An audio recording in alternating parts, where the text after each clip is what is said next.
speaking in the You. Somebody else.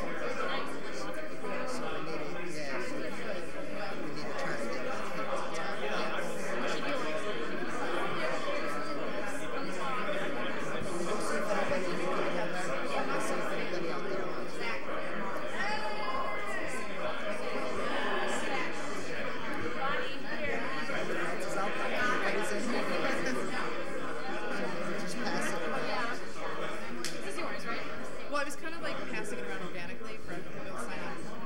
So I don't know. Who lives in Holyoke and wants to talk? I'm already there. Hey.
Yes, Okay, good. I'd be happy to.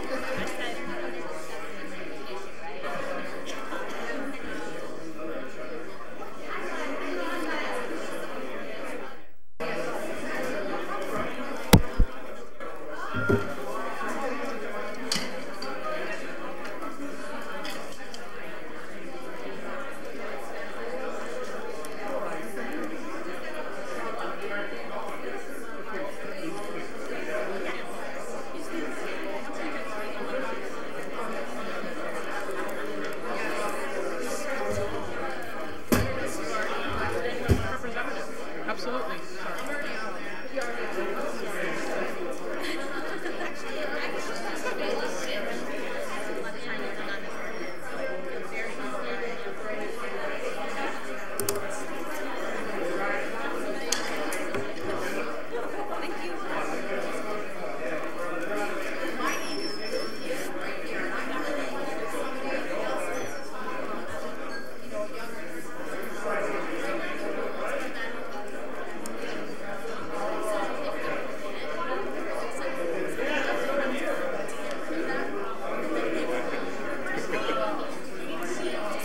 I'm gonna run back up. I don't know, I'm gonna check.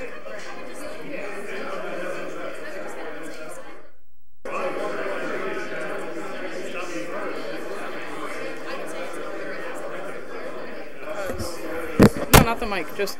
We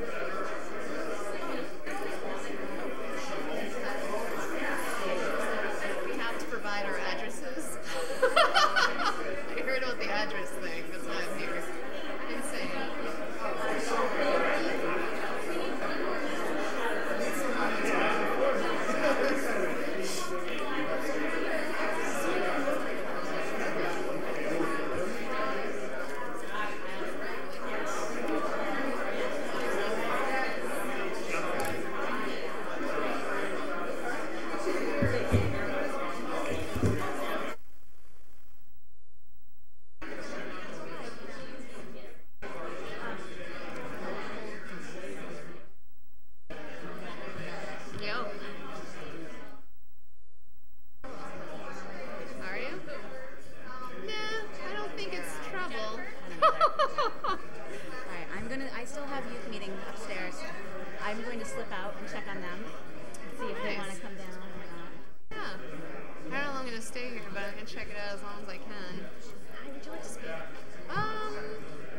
which one is this? Oh, this is just.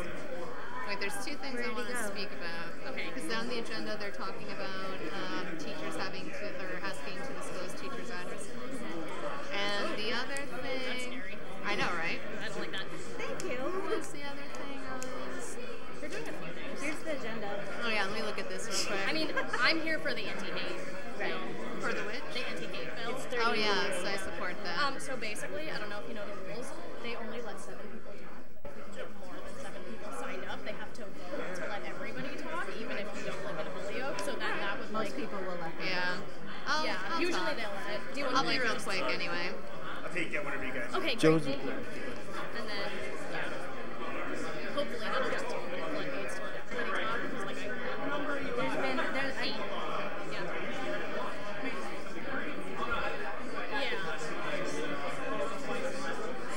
Right. So these are 8 Holyoke residents who want to talk. Quick. Yeah. Well, I'm technically still working, so I'm kind of like, although I'm pretty sure my job supports this.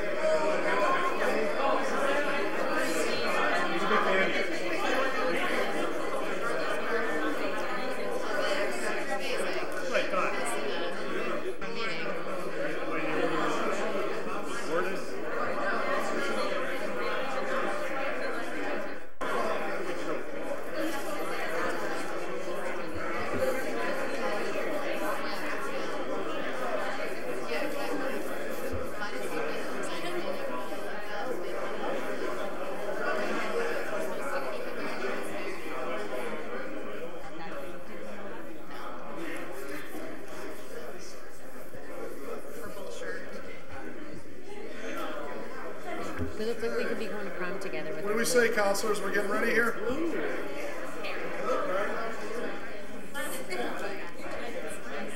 Yeah. Why is it that my name was on there? I thought I was part of it. No?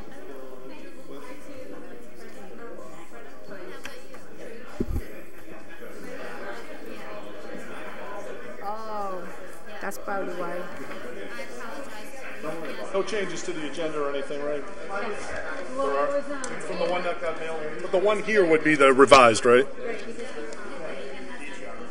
Oh, okay. Okay, that's cool.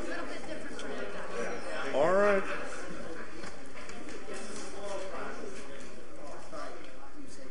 Ready to begin? Yep. Oh, thank you. Councilor Thank you. Lisi's voting first tonight. Just so you know, your name was pulled. Brenna, all set? Yep. Okay, here we go. I'd like to call this December 6th session of the Holyoke City Council to order. The clerk will call the roll and record those members present. Bartley. Here. Bresnahan. Graney. Here. Jourdain. Here. Leahy. Present. LeBron Martinez. Here. Lisi. Lopez. Aquí. Here. McGee. McGivern. Here. Roman. Here. Sullivan. Here. Tallman. Here. Bacon. Here. Valentine. Here. All rise for the Pledge of Allegiance, please. I pledge allegiance to the flag of the United States of America and to the republic for which it stands, one nation, under God, indivisible, with liberty and justice for all. God bless America. And the city of Holyoke. We need it.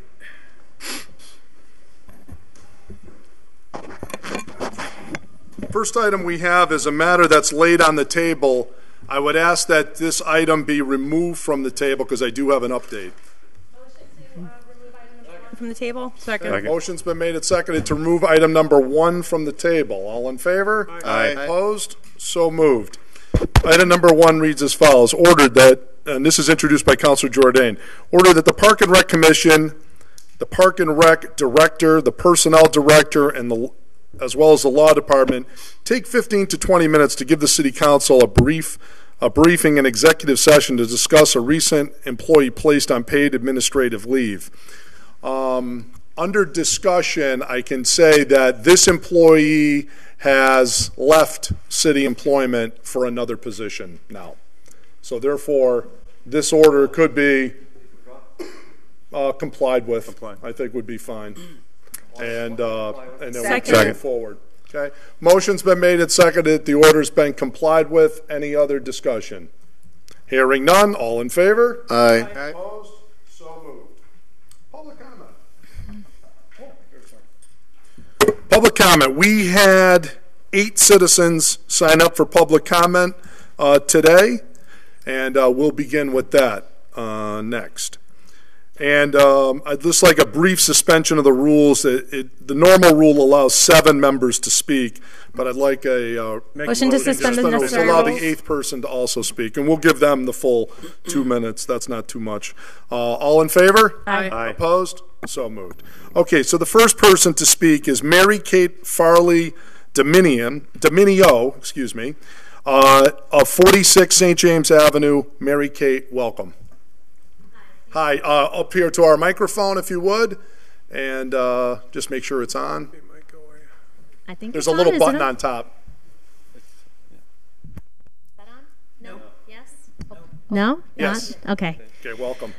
All right. I'm Mary Kate Farley Domino. I live at 46 St. James Avenue in Holyoke, and I am here tonight to support Councilman Valentine's resolution to stand against hate. I think that it is the absolute lowest bar that elected officials can have to support the most vulnerable in the community. And I am very proud to live in Holyoke. I'm very proud of what we stand for here, for diversity and inclusion. And so I'm here to say that as a concerned citizen in the state of our nation right now, it would be important to me to have the support of the City Council to stand up against hate. Okay, thank you. Next up is Louis Sacco. Louis is from 37 Clinton Avenue. Louis, welcome. Thank you, everyone. My name is Louis Sacco, 37 Clinton Ave here in Holyoke. I'm here in support of Councilor Valentine's Stand Up Against Hate proposal. This is on, right? Yeah. Okay.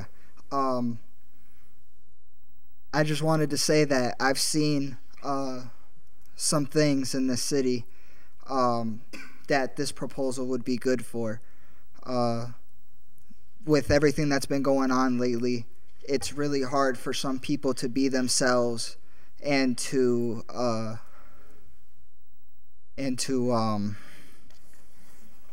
act like themselves outside. A lot of people are afraid to go outside. A lot of people are afraid to express themselves. And I think in a city you should be free to say what you want to say, act how you want to act, without people hating for whatever the reason is. And I have a lot of new friends that I've just recently met in the city that I'm also speaking for. Like, basically that they basically want to feel accepted, and this would help them feel accepted because this is the city they live in, this is the city they work in. Everybody deserves to feel accepted no matter where you are, and this would be a big step to show other cities in this state and in this country to follow an example, and hopefully we can rule out hate altogether. Thank you. All right, thank you, Louis. Our next speaker is Nev Caprone.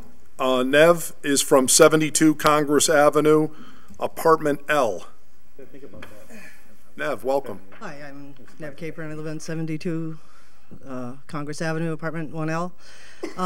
It takes me a little bit longer to articulate things, but I'm here in response to Councilor Vacon's Facebook post prior to Josie's proposal. I want to say when I first moved to Holyoke, I'd be in a grocery store, and I'm chatty, and invariably I would chat with a little old lady, white little old lady, and I apologize to the Latino community in the room. And invariably, at the end of the conversation, the white little old lady would lean over to me and say, you know, the Puerto Ricans ruined Holyoke. And I apologize for saying that in mixed company. And I would feel angry. I would say, don't you think the factory jobs going down south and then going abroad were is what happened to Holyoke? And they would say no. They were older. They'd say the Puerto Ricans came, they killed chickens in their garage, and they hung laundry on their front porch. I'm from Bellows Falls, Vermont, North Walpole, New Hampshire, which is another mill town up the river. When I was in high school, I was a lifeguard, and my boss had just worked in Roxbury, Massachusetts. And she called the federal government. She was a teacher in Roxbury, and she became a teacher in Bellows Falls. She called the federal government because within 1 year of working there, she realized the conditions for the students in Bellows Falls, Vermont were the same as the conditions for the students in Roxbury. And I want to tell you that in Bellows Falls, Vermont, in the poverty that people experience there and the joblessness people experience there, no one's ever blamed the Puerto Ricans. Nor have they in Springfield, Vermont, Claremont, New Hampshire, White River Junction, Pittsfield, Massachusetts, North Adams, right? All of those people understand the jobs going south are responsible for the conditions of economic despair. And I just think in Holyoke, we ought to get on that page, right? That every city councilor that represents every neighborhood in this city should explain to folks it's the jobs going south and not the Puerto Ricans. And that's it. I'm gone. Okay. Thank you. Gabriel Quaglia. Gabriel is from 13 Harrison Avenue. Gabriel, welcome. Thank you. My name is Gabriel Quaglia, and I live on Harrison Avenue. I've come here tonight to speak in favor of the resolution declaring Holyoke's commitment to being a safe and accepting community, and also to speak out against amending Rule 26 to codify religious language into our city council meeting, both for much the same reason. I wholeheartedly believe Holyoke is a city whose people believe in inclusivity and stand against exclusion and intimidation of those who are different. As an atheist, I felt a particular compulsion to speak out today. Out of everything that I am, the one thing I am fearful of telling people is that I am an atheist. Not just for myself, but for my son, who has been ostracized and treated as lesser or other by people because of my simple non-belief. I ask you today to stand up for each other and for the citizens of Holyoke by voting for the resolution and not to adopt the rule change, and to tell me that this body thinks that my non-belief, and not to tell me that this body thinks that my non-belief makes me a lesser citizen or un-American. Please do not say this with this vote, and that you will respect secular boundaries, and you will respect people's different or non-belief. Let us come together. I'd like to leave with a reading from Matthew 5:6, I believe, or 6:5, whatever. And when you pray, do not be like the hypocrites, for they love to pray standing in the synagogues and on the street corners to be seen by others. Truly, I tell you, they have received their reward in full. But when you pray, go into your room, close the door, and pray to your Father who is unseen. Then your Father who sees what is done in secret will reward you. I also want to let you know that whether we agree politically, whether you like me or not, that I love you, and I want you to be free from suffering. Thank you.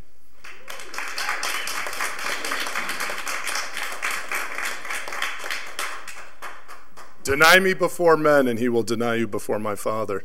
That also was said in Scripture.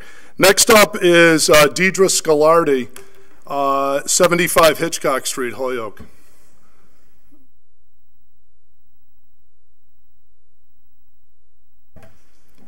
Hi. So I have 3 points that I want to make tonight. They're on the same topic. I'll be brief, I promise. I first decided to show up this evening to speak in favor of item number 46, which is Councillor Valentin's resolution on the agenda. We should all treat each other with dignity and respect. It is especially important to reach out to the marginalized groups in our community and to foster an environment of inclusion and feelings of safety. As I read the agenda further, I was immediately concerned about item number 49 on the agenda. I implore the councilors present to vote no to this motion. To have a city government, one that is supposed to be representative of all the people of this city, invoke God in this chamber is nothing short of exclusionary. It is merely coded language to say that not all are welcome here. Item number 49 is the antithesis to item number 46, and I would like to hope that it was just political posturing and not a legitimate attempt to inject Christianity into the goings-on in this chamber. Finally, I would implore all of my city councilors to educate themselves on what the definition of hate speech is. Political lampooning and criticizing someone's sexuality is not the same thing, and calling someone a crybaby by speaking out against hate is never acceptable. Thank you.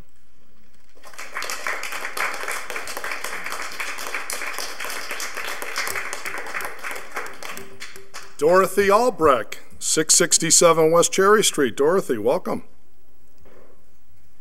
Hi, thank you. Dorothy Albrecht, 667 West Cherry Street, and I'm here to speak on behalf in favor of Councilor Valentin's measure number 46 that would say that we are a safe and inclusive city.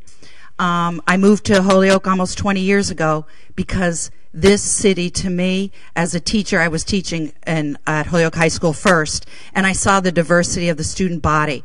And I saw how they worked well together and how much respect they had for each other, whether they were white, Latino, gay, straight, and it made me fall in love with this city, and that's why I moved to Holyoke. So when we think about this topic and whether or not to pass it, I want you to remember that right now there are a lot of people that are afraid and they're hurting because they feel like they're not quite part of this new government, or they're going to find they're going to be harassed on the street, and the hate crimes are going on and they're escalating, and I don't want that for our kids. I don't want that for your constituents. I think that it's a really powerful statement if that you can say, as a city government, we are safe and an accepting community. Thank you.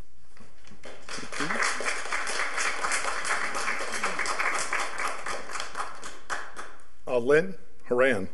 Lynn is from 100 Southampton Road. Lynn?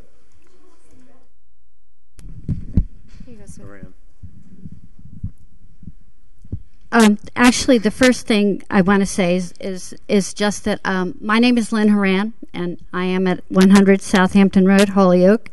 Mostly that I'm in support of Josie Valentin's resolution that our city of Holyoke is committed to being a safe and accepting community.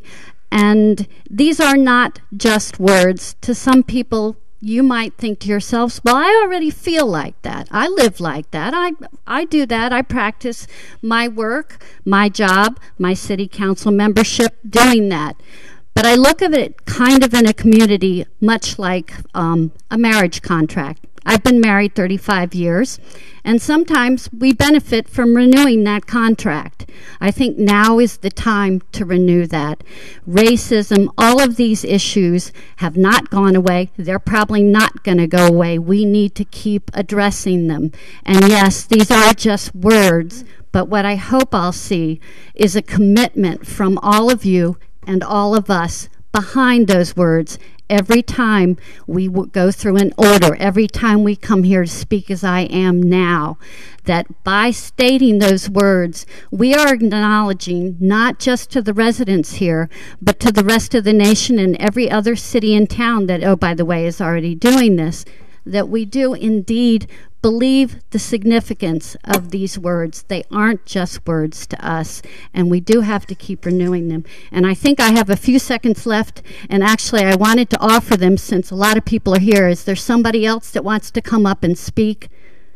That seems only fair. With all due respect, Lynn, this isn't, you get 2 minutes. Okay. And you can hand it out to the audience. All right. Well, fine, and that's fine. But again, I guess that's a concern to me. You see how many people are here. Right. For this night, it seems like we might have been able to go past 8 folks. But nonetheless, again, I hope when you look at this resolution, you do vote on it because you see it as something significant. Thank you. Thank you, Lynn. Appreciate it.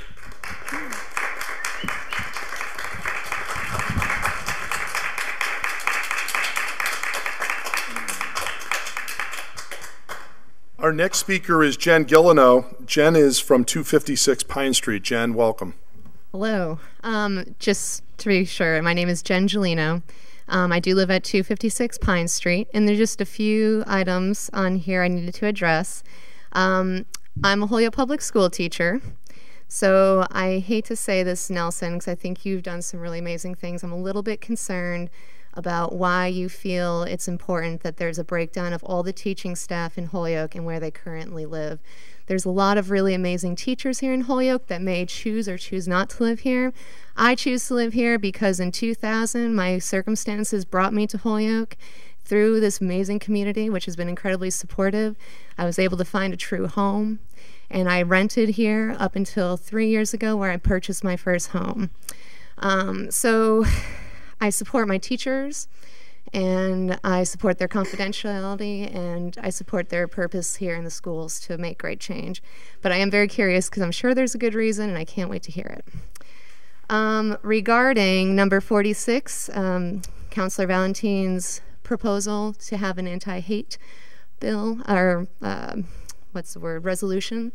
I very much support that. One of the things I'm most proud about when I travel around Western Mass or throughout the country is when I discuss how we are a sanctuary city here in Holyoke and how incredibly special that is. So anything to grow that level of openness, understanding, acceptance, and caring, I strongly support.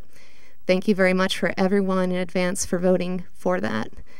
And then I have to say I didn't have a problem with it really before, but Councilor Jourdain, I have to say that I didn't think it was necessary for you to quote scripture back to the atheist that spoke here today. Well, I understand. I thought it was appropriate.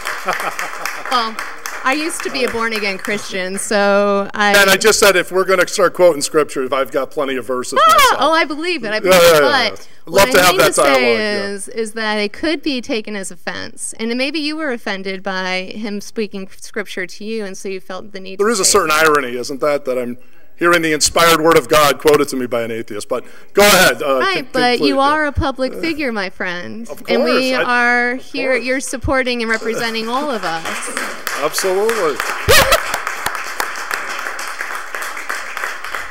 Thank you. So I just had to point that out. Yep. And then also, Councilor Vacon, I do hope you respond to my email that I wrote you regarding what was written to Alex Morse. I did call your home as well and left a message. And I mean, I just wanted to talk to you and find out what your views were regarding what's been happening with the election, where you stand on some of the concerns and fears that we have in our community and outside of it. So no pressure, but I'm really looking forward to receiving that email back. Thank you. If I have your email, I will answer. I sent it to your website. I'll send you another. Thank you. All right. Thank you, Jen.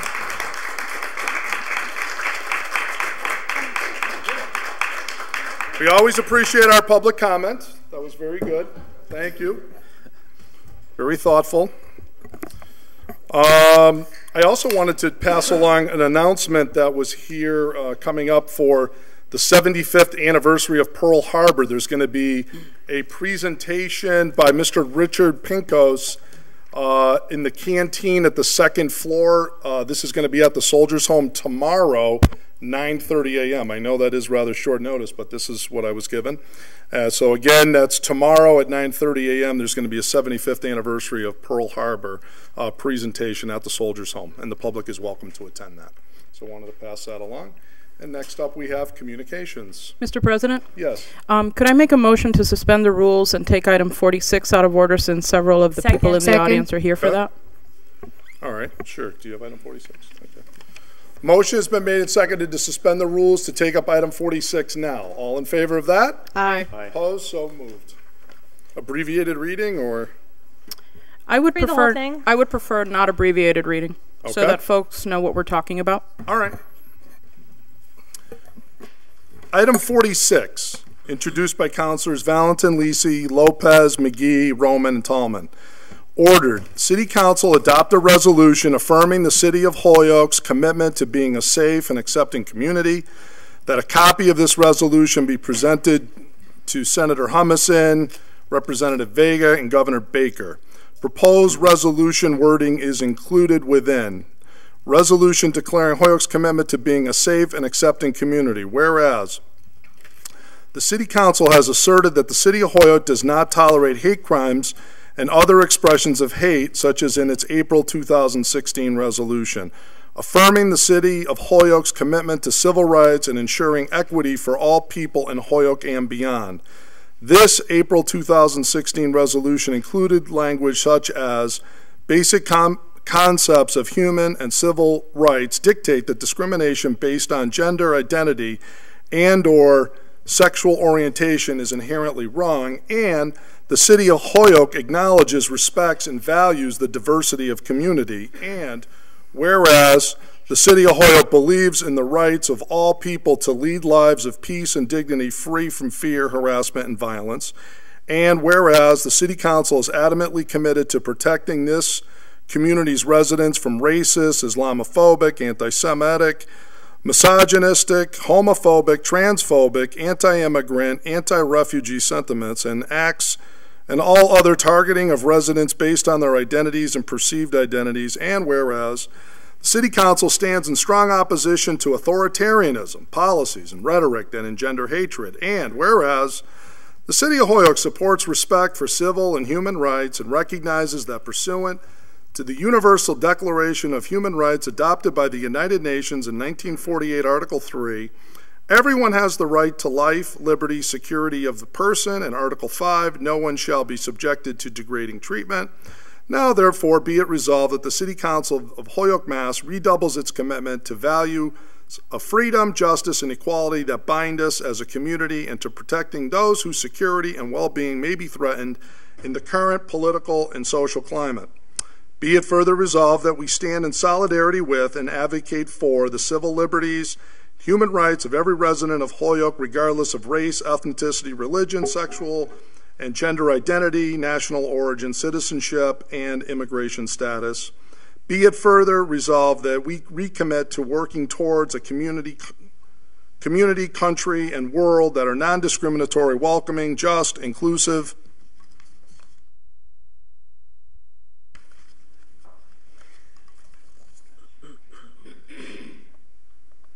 and pluralistic.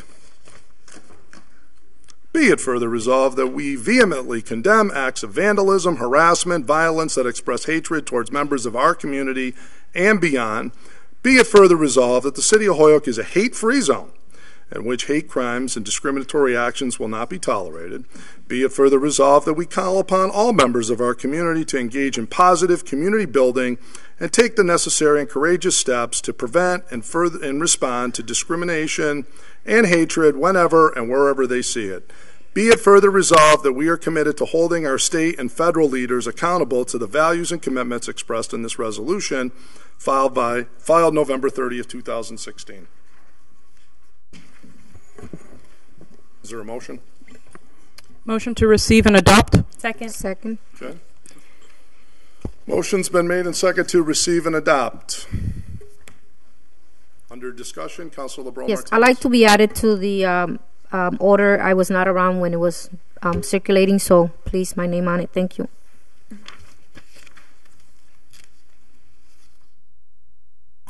Okay, Councilor, you want to speak? Yes, thank you. Councilor Valentin. So first, I want to thank all the folks that took time tonight to show up in support of this resolution. For those that are at home, you may not see, but the chambers are full, and so is the hallway. And I appreciate that because I think that's part of the strong message that we are trying to send tonight. I want to thank the 8 folks that spoke during public comment. I've said this before, I'll say it again. It takes a lot of guts to get to that microphone and express your feelings and not know what's going to come back at you. So I appreciate all of you being a part of that process tonight. We heard about a couple of keywords that were mentioned by some of our speakers. Inclusivity, this being the lowest bar for us as elected officials. And those are phrases that stuck with me as I was hearing you during public comment. Councilor Jourdain has read the resolution in its entirety, and I appreciate him for doing that. So I'm not going to go into details about that, but I just want to explain how this came about. Since November 9th, the day after the presidential election results, I have been contacted over the phone, over Facebook, at Stop and Shop, at the college where I work, Holyoke Community College, where folks are concerned about the increase in hate speech that they are encountering or witnessing, folks asking for ideas or tips on how to confront some of this hate speech that they are witnessing. And this is across all generations. I'm referring to folks in their early 20s, even somebody who's 18 and voted for the first time. And I'm also referring to some of our seniors in our community. So this is across all different kinds of generations and age groups here. It also goes across all racial groups. I've been contacted the same by white folks, by people of color, by gay folks, by straight folks. And the reason I share this is that this is not about a resolution that's only for protecting a couple of people. This is actually regarding us being inclusive of all our community. And the reason there's a difference between that is that if your response to why is this all a big deal is the first thing you can think of, then it may be because you perhaps are not a part of one of these targeted groups. So when we look at who we represent as our constituents, we have to look at the 40,000 residents in the city of Holyoke. We can not only look at those who voted for us or against us. We have to look at the city as a whole. This city, as you all know, is almost 50% Latino. When I have a Puerto Rican family call me and tell me that right here in the city of Holyoke, they were told to go back home, that's a problem. In case you don't know, and I'm pretty sure all of us here know this, but just in case, Puerto Ricans are U.S. citizens. So, right? I heard a coquille in the background. And the reason I say this is because this is the type of speech that is happening all over the country. And it's happening right here in Holyoke. And you also need to think about the fact that not everyone is actually going to feel safe to report this. Okay, that's a whole other piece. And I'm grateful that our Attorney General set up a hotline for hate crimes and all these incidents that have seen a tremendous spike since the presidential election results. But we need to think about what is the message that we are sending to our constituents. And when I say our constituents, I mean all of our constituents. So to me, it does not matter where you came from, if you voted or not, regardless. You are a member of this community, and you need to be respected in that manner. Now, I'm not saying that this resolution is indicating that there are folks within this body that are part of hate speech or not. That's not what we're discussing. What we are discussing is what is the message that we are sending to our community as a whole. And by the way, on November 21st, which was 9 days before I filed this resolution, we all received an email from someone who could not be here tonight. And just full disclosure, she's not a Ward 4 constituent, so she's not my constituent, but she's a resident of the city of Holyoke, saying literally to us, I hope as a body you all take a stand and send a strong message. So this isn't just, Josie Valentin came up with this, Josie has her agenda. That's not what this is about at all.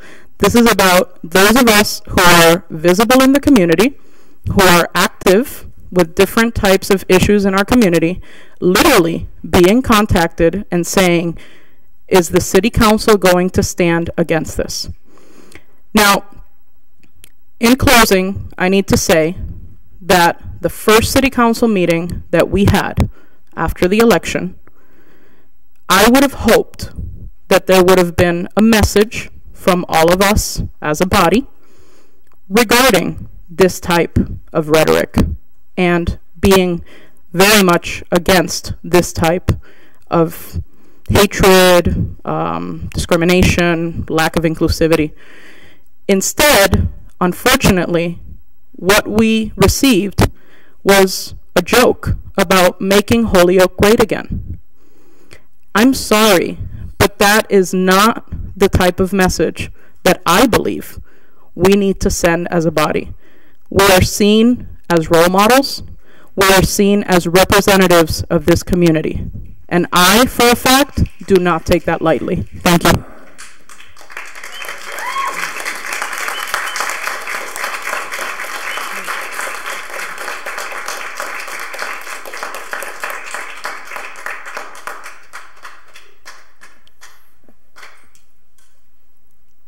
Councilor Leahy, at some point I'm going to ask for a motion to suspend the rules to allow me to discuss this, because I've just been injected into the conversation, and I'd like to speak. Yeah, just give me a couple of minutes and feel free, I suppose. Absolutely. You know, well, I can wait. There's plenty of time. Looks like we're not. I don't know if we're going to discuss this in committee or we're going to discuss this here tonight and spend the evening. What's the choice? I don't know. More than happy to put my comments in committee. I personally, Jim Leahy, father of 3 children, beautiful wife, first generation American, father is an immigrant from Ireland. You know, I've had to deal with listening to hate, you know, my whole life in different ways. You know, so I certainly don't want ever to make anybody feel not inclusive. I believe that this world is not, or I shouldn't say the world, the city of Holyoke is not it's not a melting pot. I think it's more of a salad bowl. I remember years ago I dated a girl that was Polish, and I remember her mother making pierogies, and I said, wow, this is awesome. You make Irish food. And the mother's like, no, this is Polish. Everybody learned how to make different things in the flats where my mother you know, grew up. I have no problem signing on to anything that says we're against hate, but I do think that it should be I think that we're losing sight of things if it's November 9th and on we're looking, where there's so much hate in the city of Holyoke for the last 2 elections, I would say. You know, I personally got slammed by certain members of this community. No one ever spoke out. My children got slammed by certain members of this community. No one ever spoke out. My wife got slammed by certain members of this community, and no one ever spoke out. You know, I can only talk as one of 15 city councilors who has been involved with multiple people in this community that, you know, I certainly don't go on, no offense, Michael, but I don't read any of the comments in Mass Live. I do have thick skin. It's getting thicker as time goes by. But I just don't think that people should be covering themselves in masks and fake names and going after people such as myself, my wife, and my 3 children, to which has happened. So it's interesting reading this this proclamation, or this what they want us to file, and you know, I'll probably sign on to this. I want to maybe include public servants. You know, that's another group that seems to be hated. I hear people saying, "Oh God," in the background and moaning. But as a brother of 3 wonderful people who are police officers who protect themselves and my families, quite frankly, your families too, on a daily basis, I want to see that included too. You know, I know certain city councilors have been all over saying that they're going to, you know, make sure that this world, or the city of Holyoke, will always stick up for hate. I had a quote somewhere, but it doesn't matter. But I think that this has happened long before November 9th. I think it's been ongoing. It seems like out of the 18 years I've been sitting in this city council, this has been the worst it's been in the last several years. I don't know why. I don't know why some people are so angry. I don't get it. But I certainly want to make sure that everybody in the city of Holyoke, in every community, they're harassment free. You know, my claim to fame for all these elections of always trying to help people with quality of life issues. I did it today, I did it yesterday, I'm going to do it tomorrow. Quality of life issues, making people have, you know, it's not these meetings that I enjoy. Quite frankly, I can't stand these meetings. It's going out and helping people on a daily basis, trying to get things done. And I don't care if they're short, tall, white, black, whatever. I don't care. I just want to make sure at the end of the day they have a smile on their face. Thank you. Councilor Brosnan. Thank you, Mr. President. I don't disagree with this order. I mean, we went through this when the mayor had that order for the sanctuary city. Very similar wording. This order is very similar to a Northampton resolution that was filed. I mean, I do have some concerns when one of the whereas is what speaks says everyone has the right to life. There are many people in the Holyoke community that believe the right to life begins at the moment of conception. So are we suggesting, is that what we're suggesting? Hey, wait, let him speak. This gentleman has the floor for our free speech advocates in the room. This is why we have an elected body for. This is why orders go to committee. That's right. This is why orders go to committee, to hash out these type of discussions. I see that there's Islamophobic, anti-Semitic. I don't see the word Christian in there at all. Christians are being slaughtered. I mean, this is hate is happening all over the world. If we're going to file a resolution where the city of Holyoke stands behind something, well, let's look at what's happening to Christians that are being beheaded every half hour across the world. We're not going to talk about that. We're also not going to talk about many hate crimes that are against many ethnicities, but we just seem to label a couple in this order, again, which could be hashed out in committee. I can guarantee you that if this order went to committee, you would have 15 city councilors in solidarity sending a message out to the community, to the state, to the nation, and quite frankly, the world, speaking upon let's not have this type of feelings that are out there that are negative. You know, we just had a police officer slaughtered on, in Texas, and Jimmy's brothers, 3 of them are cops. And I'm thankful to them because you know who I'm calling if somebody's breaking into my house or breaking into my car or assaulting me on the streets? I'm calling the police. Love them, hate them, however you feel about it, whatever you think their stance is, your first call is to 911. And 911, for those of you who don't know, do go to the police department. I'd like to see public servants in this order as well. Not asking for a lot, but if you want to be inclusive, include all of us. Include all of us. I think that's only fair.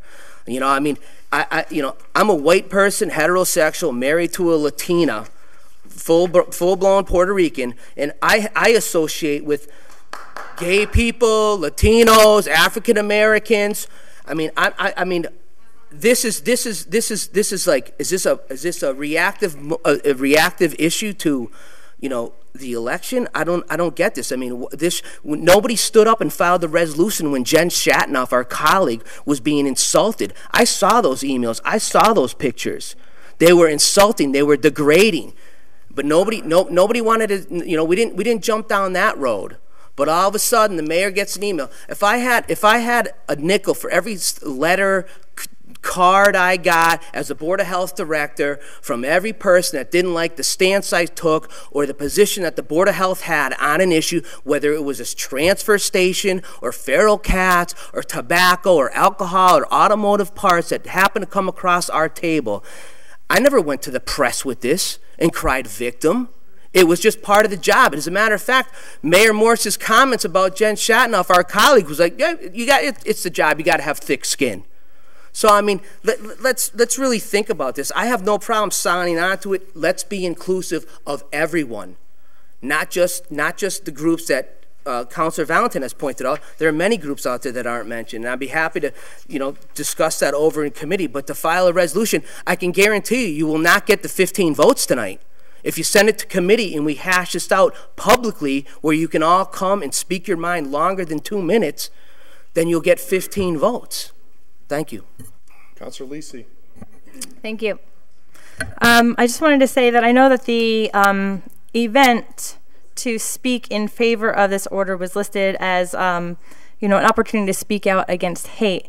And I really, I took personal insult to that, mostly because I feel like this is a really wonderful order to say that we are going to resolve ourselves in being a safe and accepting community.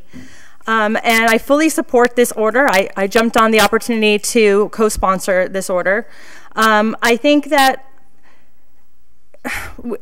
we want to continue to affirm what we're doing right. And this order not only says that we are resolved to being a safe and accepting community, and it says we will speak out when instances of hate speech arise.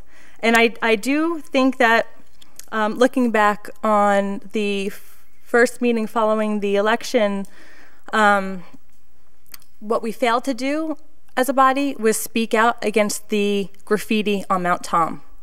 And I was very happy to see Councillor Valentin file this, because I think we should, number one, be resolved to speaking out against instances of hate, and number two, we should have a protocol, because a resolution is just, it's just an intention, if you will. And what we need is a real protocol along the lines of what our AG, Maura Healy, has developed in terms of a hotline to call in, not just report, but what is the protocol for reporting and also following up on those instances of hate. To some of the comments that were raised in the discussion here, I mean, I don't see particular racial or ethnic groups being called out in this resolution at all. It just says that no one shall be, every resident, regardless of race, ethnicity, religion, sexual and gender identity, national origin, and citizenship status, shall be respected. So I really don't see us picking winners and losers. You know, if there are members of the Christian community who feel that they're not being listed in the religious aspects that are listed above, I would happily make that amendment. But I do think that we should be passing this resolution tonight. It seems very straightforward. If people want to, you know, draw the line in the sand and say that they're not going to, you know, sign on to this order in this form, I think that that's really too bad, because we're talking about respecting people in all aspects of their identities, things that they're born into, as opposed to taking on a profession or career.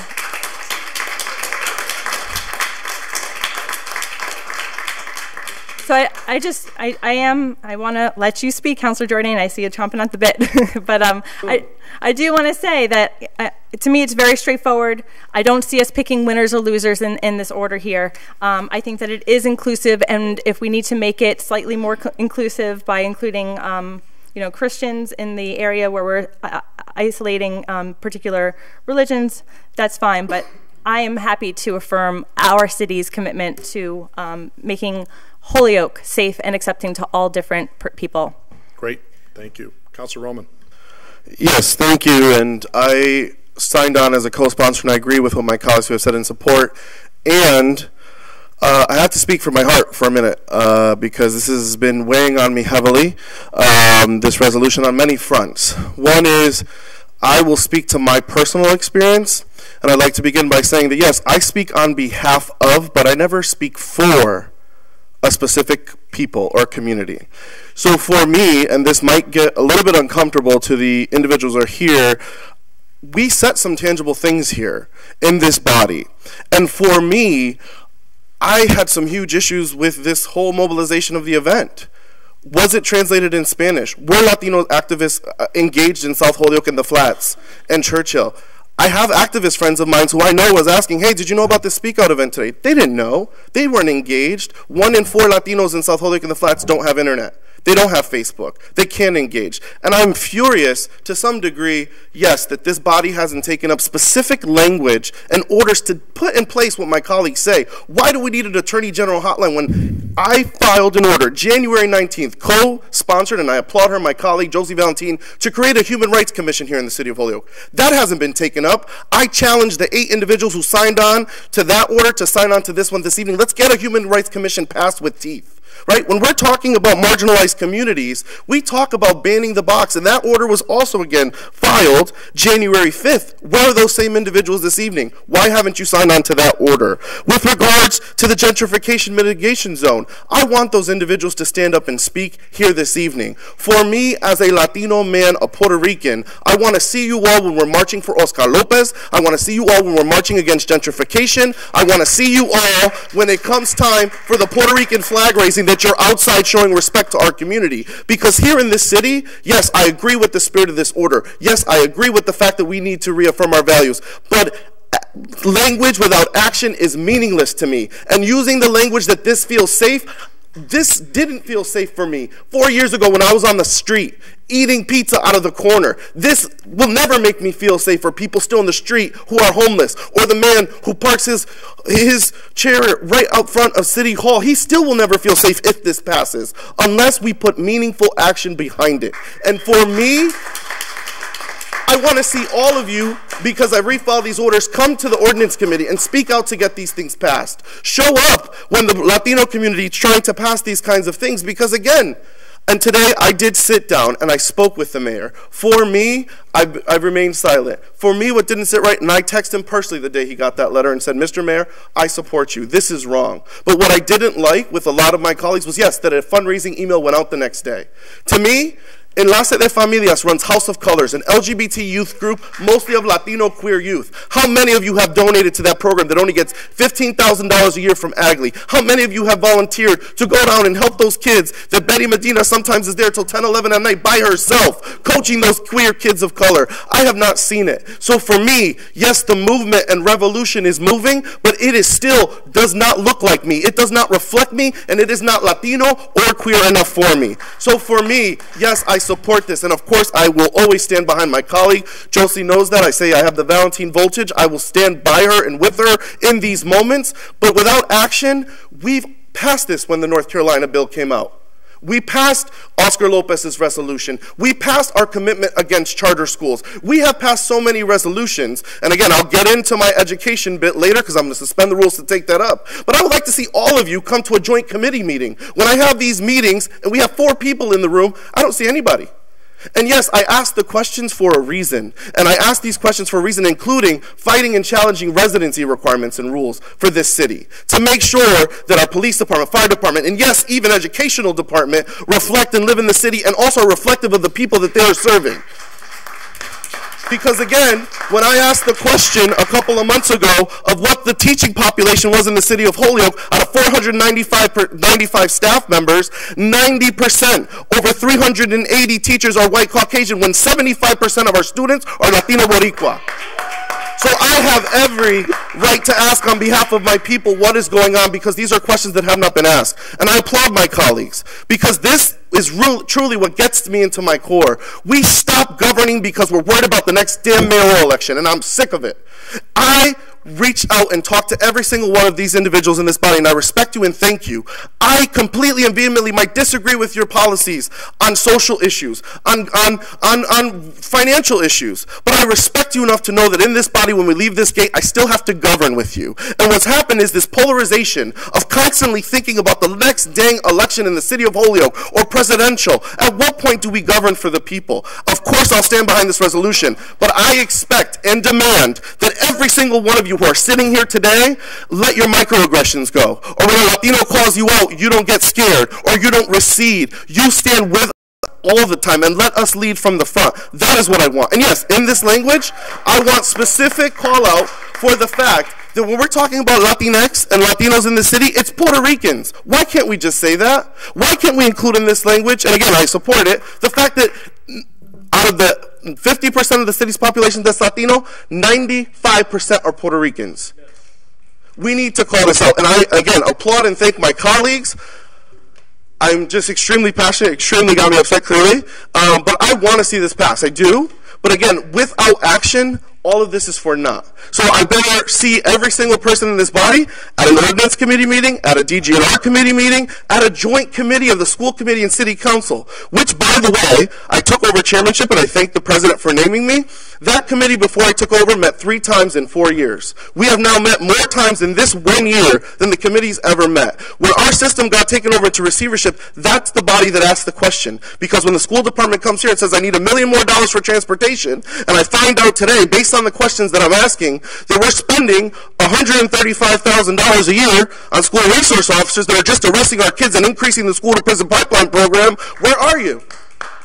So I applaud the fact that everyone's here today. I like this resolution. I would like to see it get passed. I would like some more inclusionary language, but I also want to see all of the orders that I refiled tonight for a purpose. I wanted to see how many of the amazing faces here today that we're going to speak on behalf of this. We're going to say, pass the Human Rights Commission, pass the gentrification mitigation zone, pass the ban the box, so those who were formerly incarcerated can get jobs in the city of Holyoke and change their lives.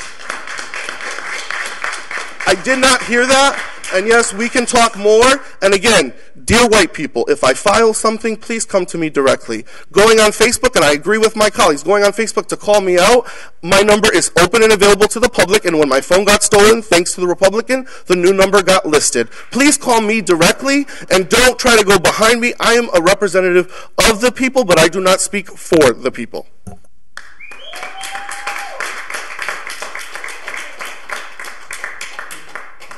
Councilor Graney.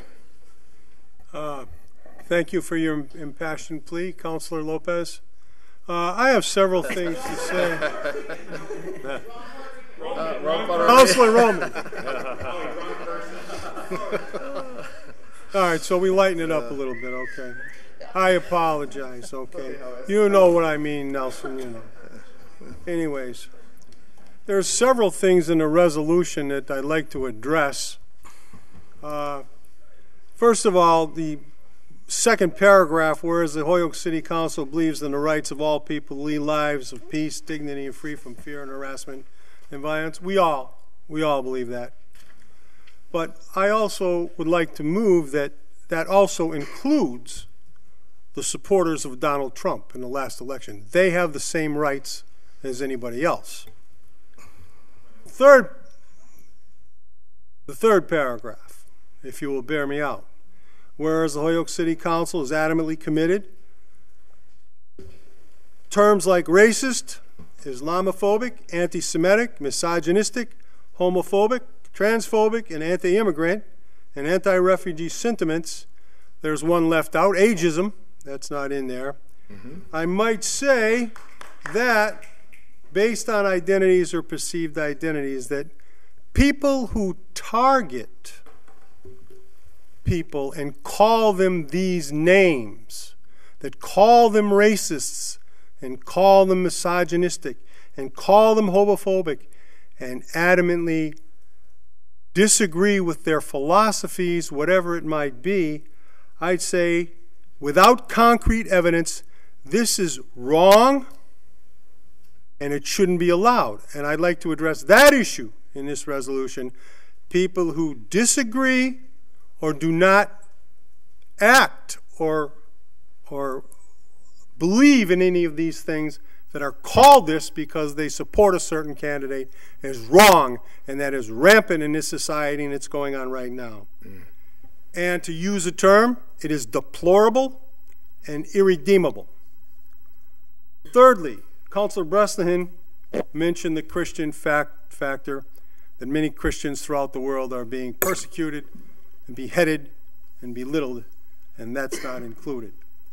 Thirdly, the next page, be it further resolved, we stand in solidarity with the advocate for civil liberties and human rights. We all do.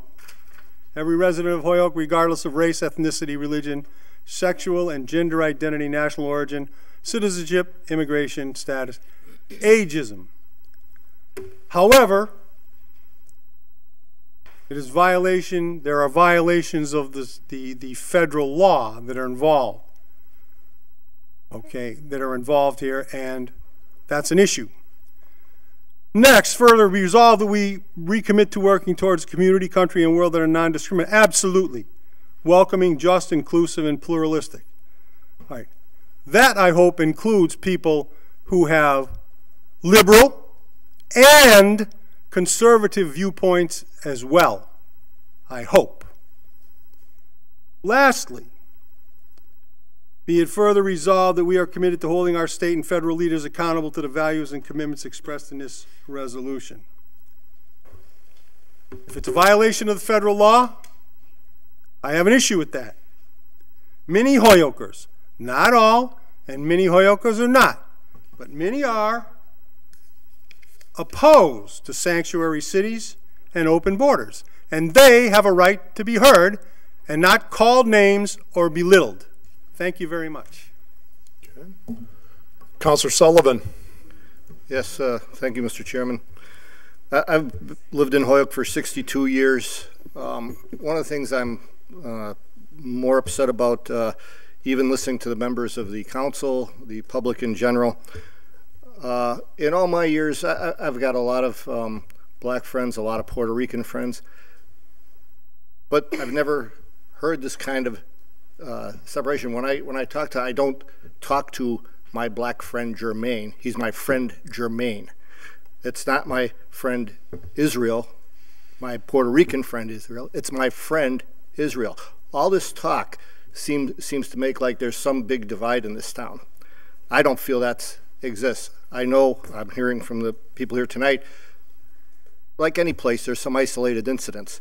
But I haven't seen any Ku Klux Klan rallies here in Holyoke. I haven't seen any neo-Nazi rally here in Holyoke. I haven't seen any skinheads around. I haven't seen any mass outbreaks of homophobia, Islamophobia, anti-Semitism. I haven't seen any mass deportations going on.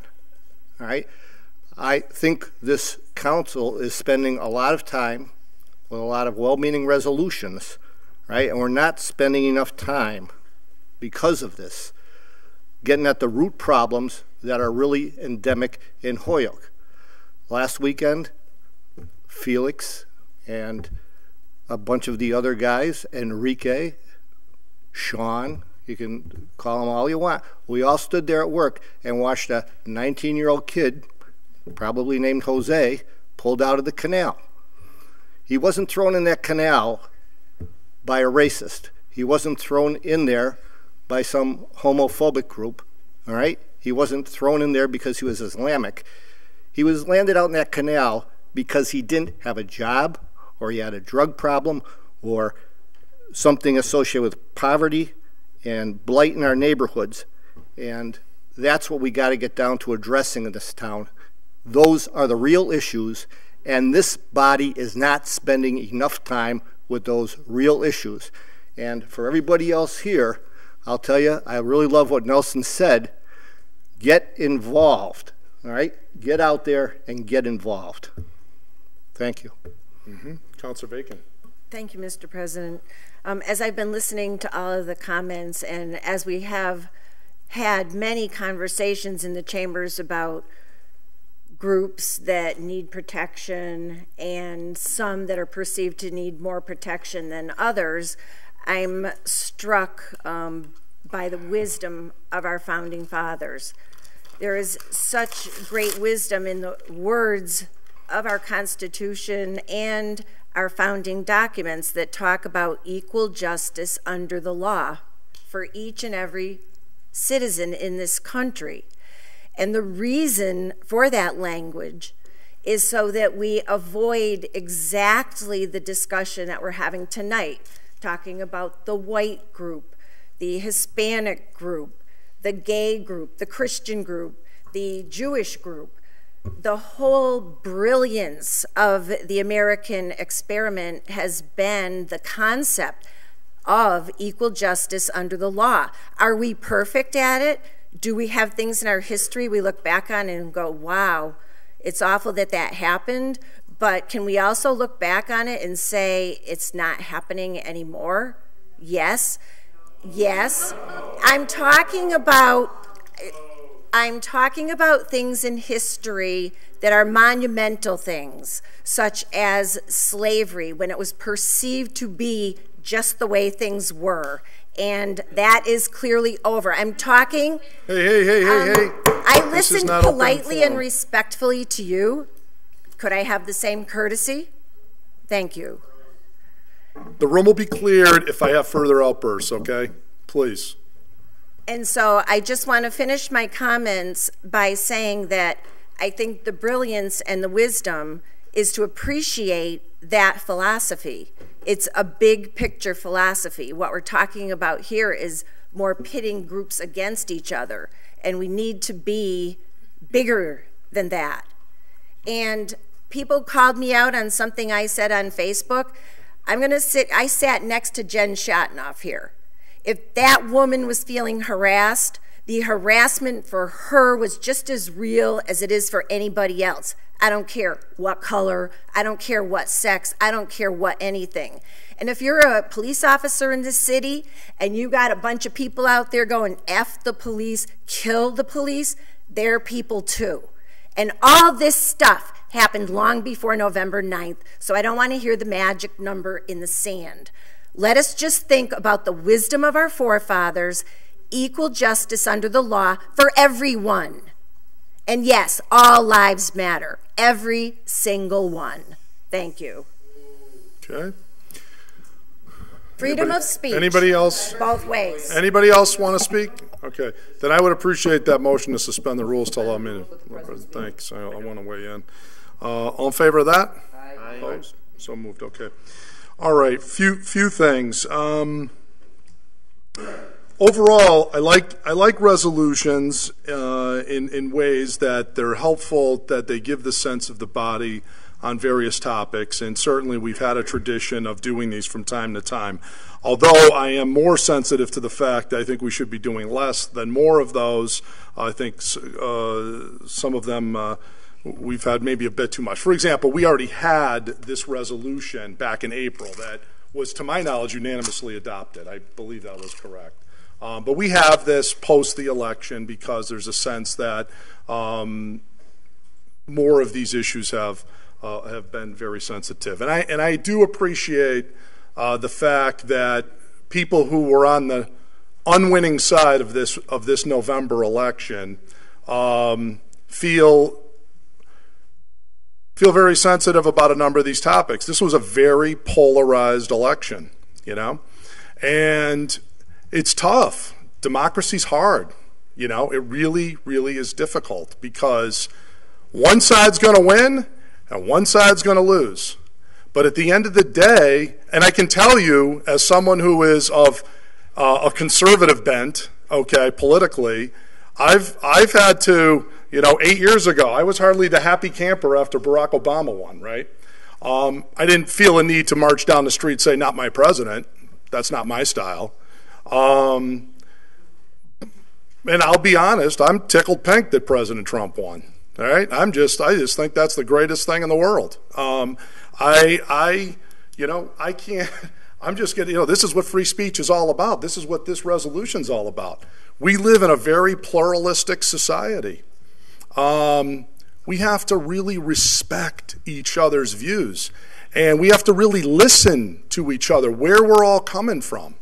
Where Councilor Valentin's coming from on things and where I come from on a lot of things, two different life experiences, two different world perspectives. I have to respect what she says.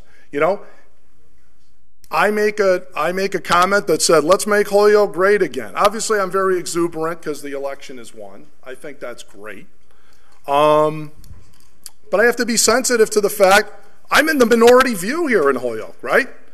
Only 25% of Hoyokers voted the Jourdain view. Almost 70% voted the Hillary Clinton view, right? So the question is, who's really in the minority here, right? Conservatives in Massachusetts feel we're definitely in the minority view here in Holyoke and Massachusetts generally, right? So the fact of the matter is, I would expect people to appreciate my views, that they're sincere, that they're honest, that they're forthright, just as I have to respect the views of people who are 180%, 180 degrees the opposite position, right? They raise great points. I think we all have what is in common with us is both we're human beings and we all want the same things at the end of the day. We want good schools for our kids. We want a community that is safe. We want America to be a successful nation.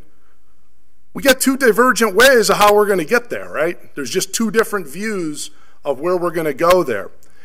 It was kind of touched on by Councilor Graney when he said, you can't throw titles around like racist and evil and name call people when they disagree. Conservatives cannot do that to liberal folks or progressive folks, and progressives can't do that unless it's absolutely deserved, okay? Like somebody really crosses a line, all right? And that's not to say I agree with everything President Trump has said, no different than anything I've agreed that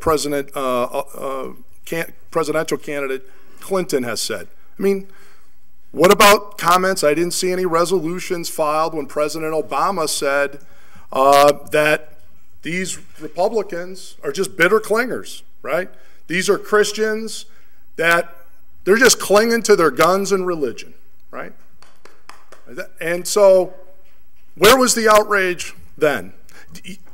There's this double standard that I'm just saying from those, if you want to hear, maybe for some in the room, you don't get a chance to speak to a real conservative and a Republican on a daily basis, right? So I'm going to give you that perspective here for a minute, because that's my perspective on the world. Not to say my perspective is 100% the right perspective, but I'm going to, since this isn't going to committee, I was going to save all of this for committee, but the decision was made to have. I thought the motion was for it to go to committee. I wanted to. Well, I wanted it to go to committee, but apparently we wanted to have a free-for-all tonight. So if we're not going to have it go to committee and we're going to vote tonight, then I'm going to let's make a motion to have it go to committee. Oh, second. Then I can wait. But I'll just, if there is a motion to go to committee, I'm all for that, because I think we should have a community dialogue about the next steps that Councilor Roman mentioned, which is, where do we go from here? How do we have more inclusion and respect where it is true? I get emails, you're an idiot, you're a this, you're overweight, you're blah, blah, blah. I get those. I don't call Mike Plaisance and put those things in the newspaper. I don't do those type of things, right? That's not my style. The mayor has his style, I have my style. That's not to say his style's wrong. This is my style. Each of us have different perspectives, upbringing, background. I totally respect Councilor Veld. I think it takes a lot of courage to do what she does in the community, right? May not agree with it, but she's very outspoken. She is very principled in her views, right? I would hope she would say Kevin Jourdain is also a sincere person, that I'm also principled in my views. I am, by the way. You know, I don't need anyone to preach to me about racism or dealing with people who are different. I grew up in Bowdoin Village, right? I mean, I don't come from any silver spoon in my mouth. I just have a strong religious belief. I have a very, a conservative view and role of government. This is how I grew up. This is where I come from. This is me, right? I'm a good person. Councilor Valentin's a good person. Councilor Roman. These are all 15 wonderful people, right? Everybody has, this is what, we have to respect that diversity. So I would like to see some amendments to this that strengthen this, not because this is something I could totally support like I supported the resolution from before. So if we want to go to committee and talk about all that and have a community dialogue and more discussion, we can do that. If we want to keep going tonight, we're an hour plus into this now. We can keep going. Well, I don't know what the mood of the body is. Mr. President? There. Yes, Councilor Valentin. So the folks that that added their names, as co-sponsors. Just to kind of read the list here. So I'm listed as the maker of the order, Councilor Lisi, Lopez, McGee, Roman, Tallman, and at this point, Libero Martinez, who has added her name. That is a total of 7 of us. I've heard from several, I think 3 people at this point that say that they want this to go to committee. I want to speak against this going to committee. I think that this needs to be adopted tonight. That is the nature of this order. This is not designed to be nitpicked at. This is designed to look at the groups of people who are being targeted in our communities for their identities or perceived identities. It says it in the language. There's been reference to public servants, which with the comments that followed that regarding one of our colleagues here, regarding F the police and all that. Councilor Lisi and I still, to this day, get harassed about participating in the Black Lives Matter protest that passed right here in front of City Hall, December of 2014. I've said this before when the conversation has gone to former Councilor Shatenoff. I'm going to say it again because a lot of folks repeated the same things that were said before. When we both received letters from the unions for the Holyoke Police Department, I'm not talking about John Doe or Jose Rivera on the street. I'm talking about the unions of the Holyoke Police Department. We got 2 letters. Look them up on Mass Live. Mike Plaisance covered it. One from the Supervisors Union asking how could Councilor Lisi and I make decisions regarding the Holyoke Police Department budget if we were participants in a protest like this.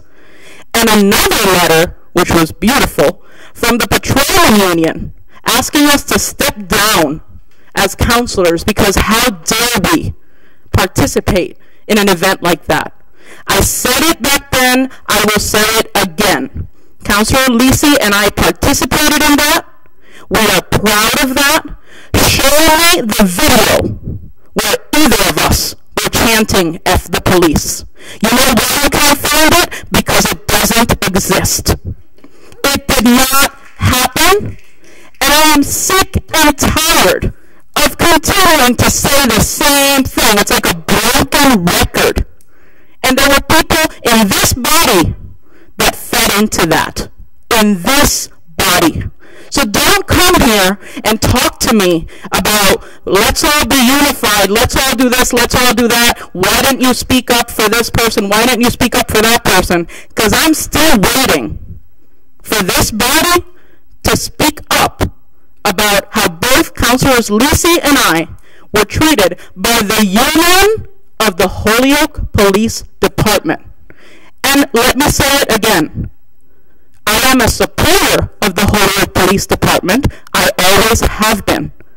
What I do not support is when we were treated in this manner, and when we look at the incidents of police brutality and social injustice that happen throughout all of our country, throughout our state, and absolutely, and even here in the city. Do I think that most of our Holyoke Police Department is great at their work? Absolutely. I will say that anywhere. But I will not sit by and be idle while there's still the same report going on over and over again about this damn Valentina Lisi participating in this, participating in that. You know what? We can participate in whatever we want. That's freedom of speech. And we are not only elected officials here, we are citizens of Holyoke. So remember that.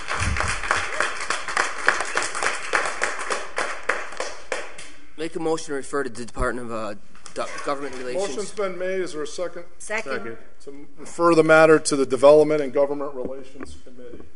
Any discussion? Okay. All in favor? Aye. Opposed? No. So moved. Show of hands. Show of hands. Okay. Raise your hand if you would like to send it to the DGNR committee. Raise your hand.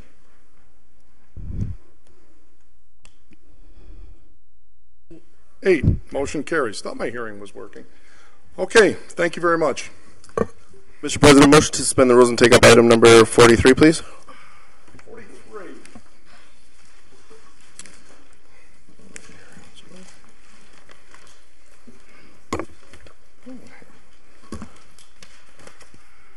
Do you have number 43? The one on the residency thing? No? Yes, please. Okay. Motion's been made. Is there a second to suspend the rules to take up Councilor Roman's order relative to residency of teachers?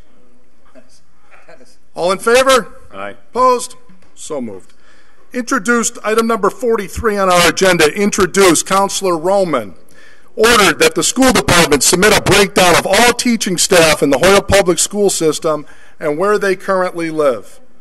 Councilor Roman on a motion? Motion. We'll have a discussion. Yep, motion to send to the Joint Committee of the School Committee and City Council. Okay, motion's been made and seconded to refer this matter to the Joint Committee on City Council and School Committee. Under discussion. Councilor Roman. Yes, thank you so much, Mr. President. I thank those interested members of the public, and I want to thank the 2 or 3 teachers that did reach out directly to me while I was before I entered this body meeting today to inquire as to why I filed this order.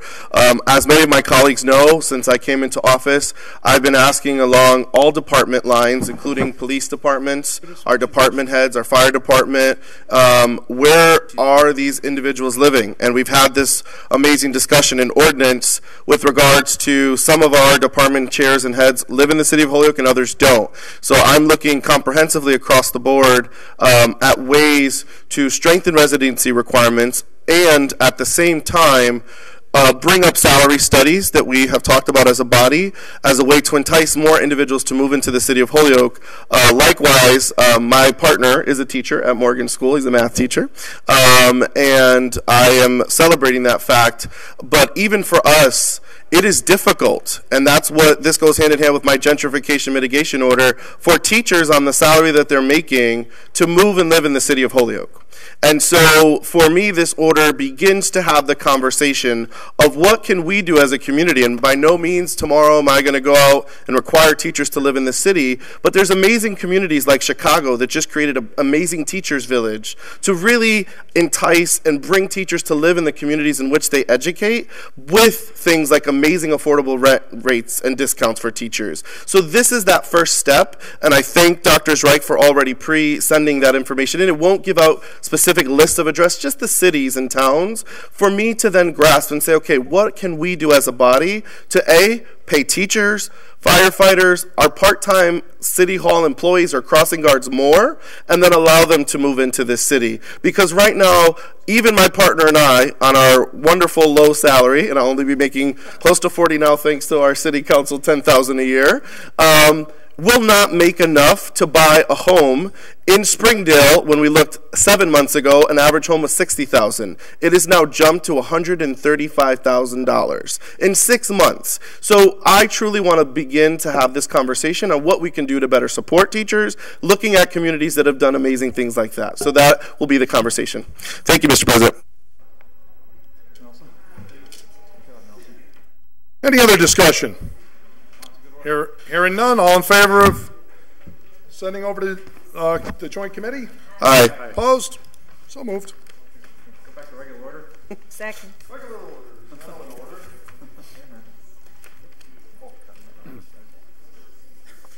Which, at 8:30, would now leave us on item 2. Mr. President? Yes, Councilor. There were some folks that were here for 49. Do you want to suspend the rules and take that one up? That one's your order. It's rather anticlimactic in that I was going to send it to committee, but okay. Unless I wasn't, under the rules, a rule change requires at least one meeting. Yeah. I just know that some folks had spoken about it, so I didn't know. Yeah. You want to do housekeeping? Motion to take up item number 49. Sure. Second. Second. All in favor? Aye. Opposed? So moved. Suspend the rules, allow council just to make a brief on that. So moved. Motion's made aside to allow the council president to address his order. All in favor? Aye. Opposed? So moved. Motion is to refer item 49 to Charter and Rules. Second. Okay.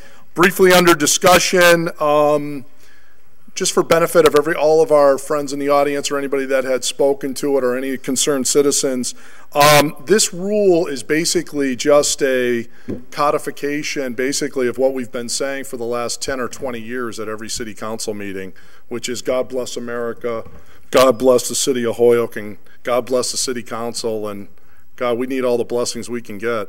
So what I would also add to that for my freedom-loving people who some have some issue with the word God, I would just say a few things. One, God is not just the Christian God. There was some reference that this is somehow Christian only. Last time I talked, God is believed by everybody who's a theist. That spans quite a group of people, all religions. Secondly, our Pledge of Allegiance, I don't know if we're going to keep that, but if you will notice, we take a pledge, one nation, under God.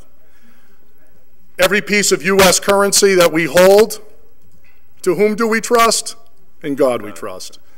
And I would also say to you, for legislative bodies and legislative leaders, you would also be perhaps remarkably interested to know that a paid full-time chaplain is hired by the United States House of Representatives and the United States Senate, who work full-time for the United States Congress. And before every session of the opening of those two grand legislative bodies, there is a prayer, a full prayer, not just God bless America, but a full prayer. So for anyone concerned about the First Amendment, any amendment being approached, I assure you, I'm sure that's been reviewed at the United States Congress at this stage of the game.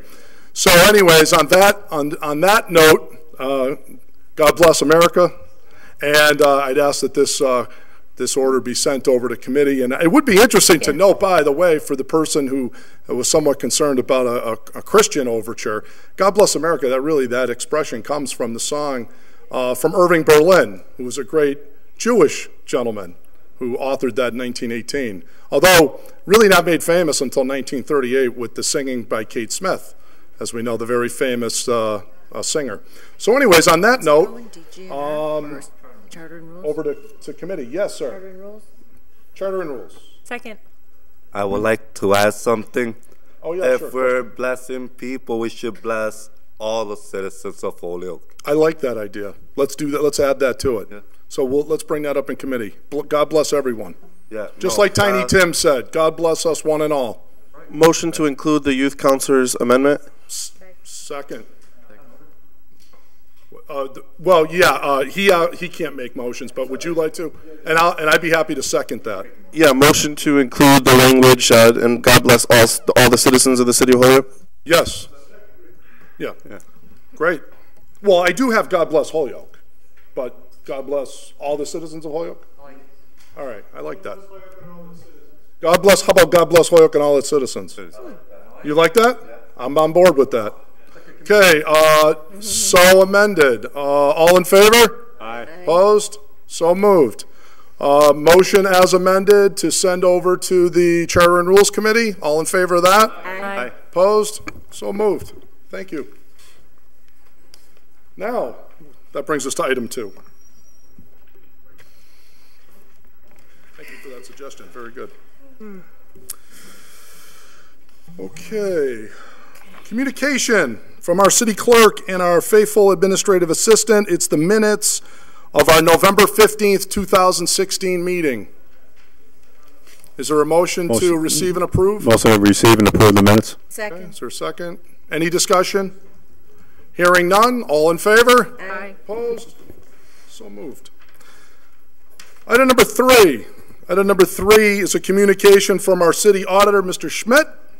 He informs us that for your information, we have submitted a request to the state for the certification of $2,323,606 in free cash. The state has committed to a quick turnaround of this certification. I will advise you as soon as I have the final approved number, which I believe we now have.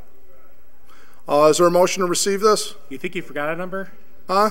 You think you forgot a number? Did it end up with that exact amount? Bellamy? Motion to receive. Second. Okay. Oh, good. It was higher. We'll take it. We'll find a way to spend it. All in favor of receiving item number 3? Aye. Aye. Opposed? So moved. Item number 4. From the undersigned collective bargaining units, a letter regarding the proposed ordinance to prohibit transfers into salary lines. Ordinance. Motion to receive and refer to ordinance. Second. Okay, motion's been made and seconded to receive and refer to ordinance. All in favor? Aye. Opposed? So moved. Item number 5, a communication from Councilor Todd McGee. It's relative to the Wisteria-Hearst revenues and staff. Receive, send to finance. Motion's been made and seconded to receive and refer to finance. Could I have a copy of this, please? Copy to Councilor Jordan. Any other discussion? Hearing none. All in favor? Aye. Aye. Opposed? So moved. Item number 6, a communication from Terry Shepard, Park and Rec Director, and Michael McManus, our General and Superintendent of the DPW. It's a letter regarding the Pouliot Pool project, which we have received in our packets. Receive and refer to finance.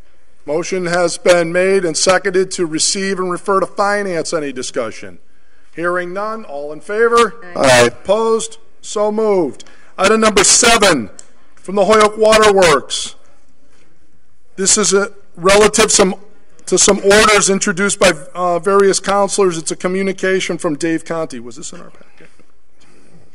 Okay. And it's relative to a couple orders filed by counselors Leahy and McGee. Chief, it's into public service. Which committee are they in? Public service. Motion's been made and seconded to receive and refer to public service. Any discussion? Hearing none. All in favor? Aye. Opposed? So moved. Item number 8 from Timothy Keene, Principal Engineer, LSP, resume in interest of consideration for the Water Department Board of Commissioners position. Receive it's into public service. Second. Been made and seconded to receive. Refer to the Public Service Committee. Under discussion, the chairman, Councilor Leahy. Yes, sir. Clarification, Mr. President. Francis Dwyer, with that letter, has now resigned, correct? Soon. When we get to item 9, yes, he has resigned. Okay. That's what I was understood. So they're going to be without a commissioner. Let's strike that. Not running for reappointment. So not resigned. Not running for reappointment. Let's just be clear. When would his reappointment be? January. January. Okay, so we have time. Okay, thank you. Yep. Okay. On item number 8, going to public service. All in favor? Aye. Opposed? So moved. Item number 9 from Francis X. Dwyer, Chairman of the Board of Water Commissioners. Letter informing he will not seek reappointment to the Board of Water Commissioners. Mr. Dwyer's term ends January 2017. Motion to receive. Motion's been made and second to receive. Just briefly under discussion, Fran sent me the email articulating this. He's been a commissioner for a long, long time, and he's done a great job. So I believe I have in here later for a proclamation for Fran. He's just a great human being and did a great job, and we already all know how well the water department's running over there under city council leadership. I'll just throw that plug for the city council. So motion to receive Mr. Dwyer's letter. Any other thoughts, comments? Okay, very good. All in favor? Aye. Opposed? So moved. Mr. President, motion to suspend the rules and take up 10 through 12. They're all Second. minutes. Okay. Motion's been made and seconded to take items 10, 11, and 12 as a package. And 13. And 13. I would like to make a motion, Mr. President, to table the items until we have the legal department review the minutes to make sure that we're compliant with the open meeting law. Please. Is there any one of these particular boards you're most, or all of them? All of them? Yeah, please. Okay. All right. So a motion on the floor is to receive 10, 11, 12, and 13. There was an amendment to that these be effectively not received and tabled, correct? Yes. To a future meeting. Is there Absolutely. a second to that? I'll amend my motion. Can we make a discussion? I'm sorry? Can I just discuss something under? Well, problem is, how about why don't we understand the intent. I won't recognize the motion yet because as you know under the rules we can't debate a motion to table. Absolutely. So I'm going to recognize your motion as soon as we have a conversation about receiving. Okay. You've made the point. You want this checked out about open meeting law questions and concerns. Under discussion, I'm going to recognize Councilor Roman. Yes, thank you, and I support Councilor Lopez's order. I just want to discuss, I know they're effectively tabled, but I do want to thank the Board of Health, and it's in their minutes. I attended both of their meetings, but this past Wednesday, the city of Holyoke held its first ever World AIDS Day event, and the Board of Health voted unanimously to co-sponsor that event, and I thank the Board of Health, the Health Department. It was an amazing event in which we were able to share some statistics statistics about the city of Holyoke, and as many of my colleagues know, I am openly HIV positive, but Holyoke is actually the #3 city in the state of Massachusetts, 3rd highest city for infections, individuals being infected with HIV/AIDS, 3rd highest in the state, and we're actually 3rd highest in the state with individuals living with HIV/AIDS, and 86% of individuals in Holyoke who live with HIV/AIDS are Hispanic Latino. So I think the Board of Health, they did a phenomenal job. It was held at United Congregational Church. I had emailed my colleagues as well the event, and we're looking forward to doing it next year. So I just wanted to thank them, and for that, Mr. President, thank you. Great. Anybody else? Councilor LeBron. I just wanted to say I apologize that I did miss some events, such as I lost a brother due to AIDS, and it's in my heart, and I apologize I was not in the area. Thank you. Okay. Any other discussion? Okay, the motion has been recognized to table items 10 through 13. That was seconded. All in favor? Aye. Opposed? So moved.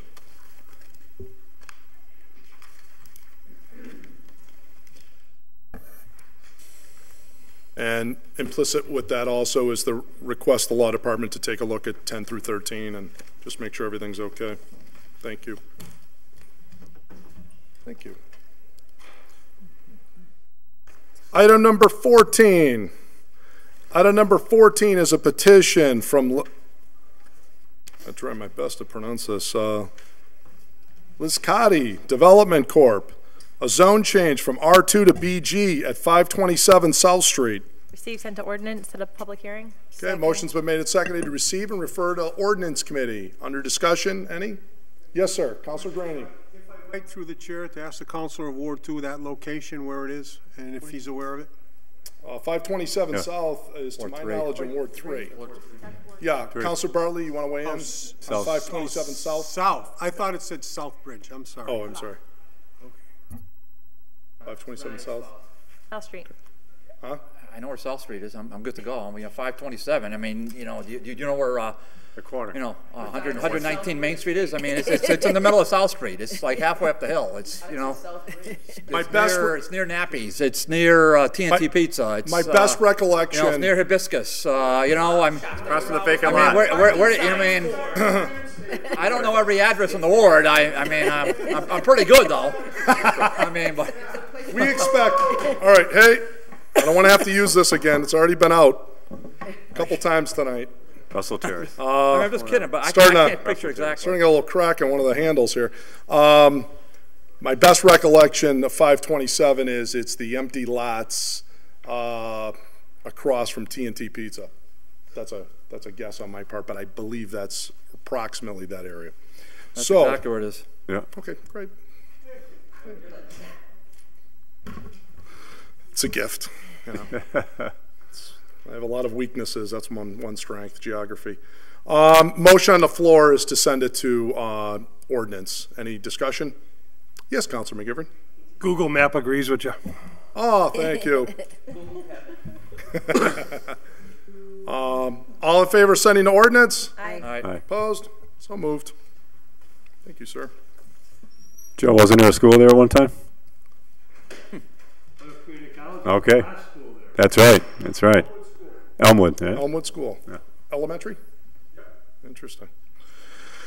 Okay.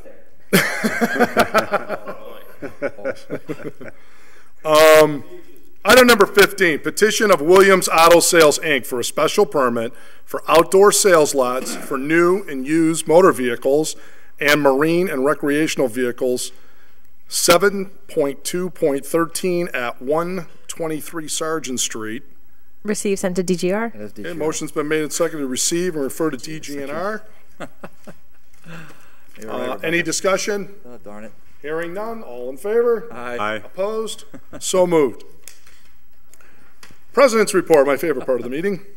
Would like to go over a few things. One is I want to first recognize and have a moment of silence for one of our former colleagues, Fred Glidden, who passed away recently. Fred was a former member of this city council, and as you will all recall, Fred has served on an innumerable amount of commissions. I think a good 40 years Fred has done in one capacity or another in city government, and it's just too numerous for me to remember all of them, but I know he was on the Geriatric Authority for years. He was on Park and Rec for years.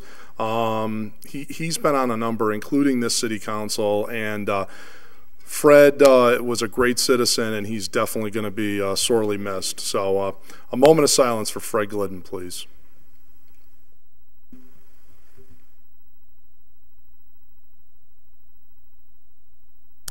Thank you. So just a couple calendar items I wanted to go over for the body. As you know, this is kind of an important time of the year for us in that we got a lot of work to do. Just going over a few things. We want to settle up the budget. We perhaps can even do that this evening, if that would be ideal, and I would encourage that to happen tonight, because that sets in motion a number of things that have to happen in terms of tax classification. So through the good work of our city auditor, we now have our free cash certified, that 2.3 million number, and we are going to need about $1 million of that to square away the overall deficit currently existing in the appropriations of the FY 2017 budget. So we should pass that transfer request this evening. Upon adoption of that, that will enable us to then be able to have the tax classification process and set taxes. The calendar at this time calls for a tax classification meeting, which is a statutory requirement, held by the assessors. That will occur on Thursday, 2 days from now at 5:30. At that meeting, there'll be a meeting for the whole public to discuss residential, business, the whole 9 yards as to the split, and to get information from the assessors about values. It's my intent to have an order in for the 20th, no need to call a special meeting, have had an opportunity to review with the assessors, and it will work for them that we did not need a special meeting. I know how sensitive and precious your time is, especially in this holiday season at this point. So with the 20th, we're going to be able to do tax classification, set the rates, the charts are out. The good news in having conversation with the mayor was there was about $700,000 of new growth. So there was some growth this year, which is going to be really beneficial to us. And so it doesn't look that the range of rates that we're presented with doesn't look like there's going to be any big increase or swing going one way or the other. And if you compare that to what's going on in Springfield and some of these other communities, that's a positive thing for the city of Holyoke, that it looks like we'll be presented with some fairly positive options. Other housekeeping things. We've got options on certain items this evening that are now before the body. I think the administration got the message on the issue regarding taking care of Maria Ferrer, that there was a lot of consensus from a lot of us that we wanted to take care of that item and to go forward with the settlement that was worked by the law department very ably. Now, not using stabilization funds, but with a reprocessing of the bond money, and I want to particularly thank Councilor Sullivan for his leadership on this issue. I also want to, there's two options to take the remaining about $44,000 either out of stabilization or out of free cash, okay? I'll give you my opinion. You know, obviously my opinion is the free cash option. I think we really need to protect our stabilization dollars as much as possible. So the mayor brought forward both options, so he's okay with either one. You're going to see that later tonight. That's something we also could, if there's consensus to do that tonight, to get that taken care of. We can pay that and move forward on that. Holyoke Pool, near and dear to my heart. You're going to see through the hard work of Park and Rec and some of the other departments, there's a $400,000 grant now for Holyoke Pool. There's going to be a motion to send that bond request over to finance, but there's a solution for Holyoke Pool to be rehabbed as soon as possible. So that's a great thing. We had a meeting this week. I know myself, Councilor Leahy, and Councilor Bresnahan attended. Councilor McGee wanted to go, but he was away. We met with the police chief to go over the $2 million bond requisition that's needed in order to get really the necessary radios and electronic upgrades for all the public safety departments in the city. It's not going to be just police. It's going to be fire as well, DPW, as well as some of the other departments. So Park and Rec, I believe, is also included. Auxiliary police, thank you. And so this upgrade really needs to occur. So that bond request of $2 million also, hopefully we will get that over to Finance. I believe the Finance is having a meeting on the 19th, and then from there we'll be able to perhaps have that back, and hopefully for the 20th for your consideration as well. So a lot of movement on a lot of things that have been really important to the city, and it looks like we're going to finish up the 2016 pretty strong on a number of these items. Councilor Leahy. Yeah, just very quickly so I can update my calendar. When and where is the City Council Christmas party? Okay. Thank you. Good. Free cash is gone. Good question. Good question. Well, this is out of our fund, as we know. That's not a non-taxpayer funded item, of course. Madam Clerk has worked really hard to get us a very good proposal, and we're going to go forward with that. And it's going to be the Delaney House, and I believe it's going to be in early January. Oh, nice. Okay. So talk to Brenna after the meeting, and she'll give you the juicy details. We'll be announcing that pretty soon to everybody. Perfect. Thank but you. It's going to be early January. Thank you. Let's see. That. I think I'm going to leave it there. Oh, the other item is, and I believe Councilor McGee, maybe at some point you could touch on the school building component. We're going to have at some point a presentation, a proposal about some of our options. I know yourself and Councilor Lisi have been doing a lot of hard work on getting us some options relative to 57 Suffolk Street, the need for new buildings and some of that. And I believe there's going to be an opportunity coming forward from Drs. Reich to discuss that at some point with the council, or there's a proposal to do that at some point. Am I correct on that? No, I'm just kidding. Yeah, the 19th at 6:30. Okay, that's also going to be a finance. Okay. And that's been confirmed with the committee, so everyone's on board, same time. Okay, thank you very much. Councilor Graney? Councilor Jordan, I just want to make mention to the people in the audience that the restroom in here is in the city council chambers, and the public is not supposed to use that. The public restrooms are downstairs. Okay. All right. All right. Excuse me for interrupting. But yes, they are. There's an elevator that goes down. Thank you. You might be locked up though at night, no? No, they're supposed open? to be open. Open at night? Okay. Okay.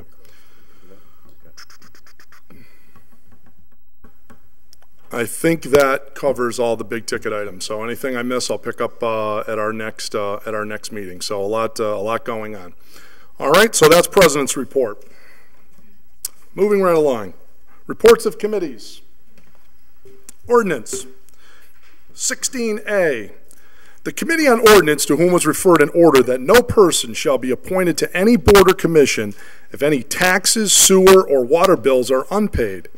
A member of any board or commission who fails to pay taxes, sewer, or water bills shall resign their seat. The treasurer or collector shall provide a list of the payment status of each appointed person to the City Council twice a year. Have considered the same. Recommend that the order be adopted. Councilors Vacan, Lisi, Jourdain, Bartley, and Lopez. Thank you, Mr. President. We had discussion in, motion to pass the first reading. Okay, motion's been made and seconded to pass the first reading. Under discussion, the chairman, Councilor Vacan. Thank you. We had discussion in committee about this, and we did clarify it that if somebody is in a payment plan, that would be acceptable. But the general discussion and consensus of the committee was that people serving on the commissions in leadership roles should be held to the same standard as those folks coming in seeking permits and licenses to do business. Thank you. Thank you. Any other question? Okay. All in favor of passing the first reading? Aye. Opposed? So moved. Motion to pass the second reading. Okay, motion's been made and seconded to pass the second reading. Any discussion? Hearing none. All in favor? Aye. Opposed? So moved. Motion that the passage be enrolled. Motion's been made and seconded that the passage be rolled. There is no further discussion. The clerk will call the roll. A yes vote is in favor of the ordinance change. A no vote is to deny it. Lisi? Lopez? Yes. McGee? Yes. McGivern? Yes. Roman? Yes. Sullivan? Yes. Tolman? Yes. Bacon? Yes. Valentine? Yes. Bartley? Yes. Bresnahan? Yes. Graney? Yes. Jordan? Yes. Leahy? Yes. LeBron Martinez? Yes. Unanimous vote of the body. By your vote, you have approved the ordinance change. One other announcement I forgot to make, but I want to turn it over to Councilor Leahy regarding auditor. Could you just talk about that? You have a very important meeting coming up on the 12th with our candidates for auditor.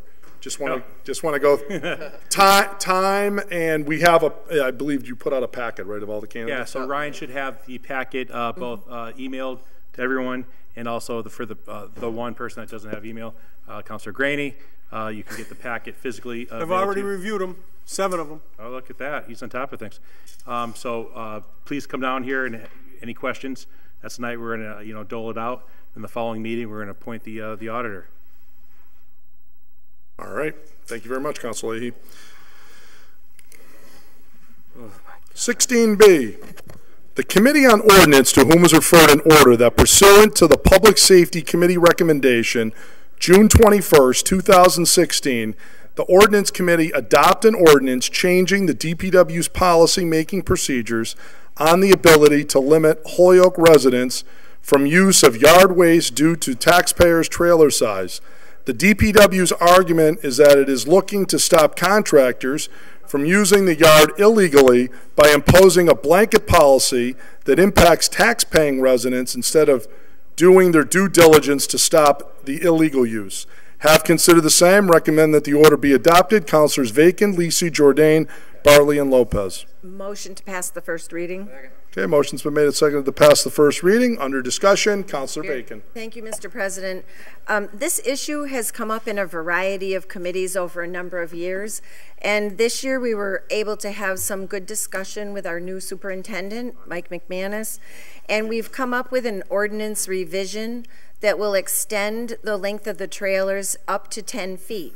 If a resident, non-commercial only, goes to the center and they're using a larger trailer, they will use 2 trips worth of the year's total rather than if they're using a smaller trailer.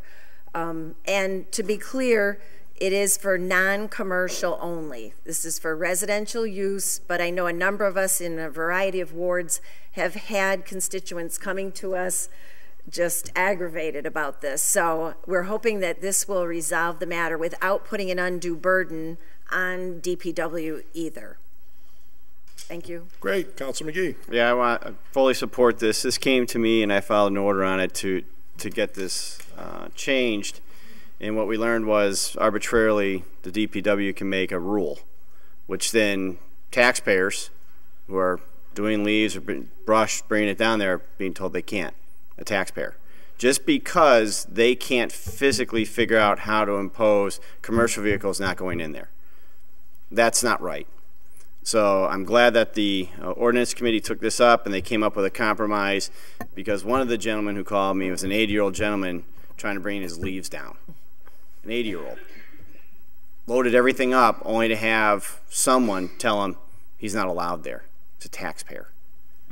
So for me, this is a good compromise to allow them to come down, and not an excuse to say we're just not going to let people in because they have a 10-foot trailer. That was nonsense. So I thank the committee very much for this. It's well needed.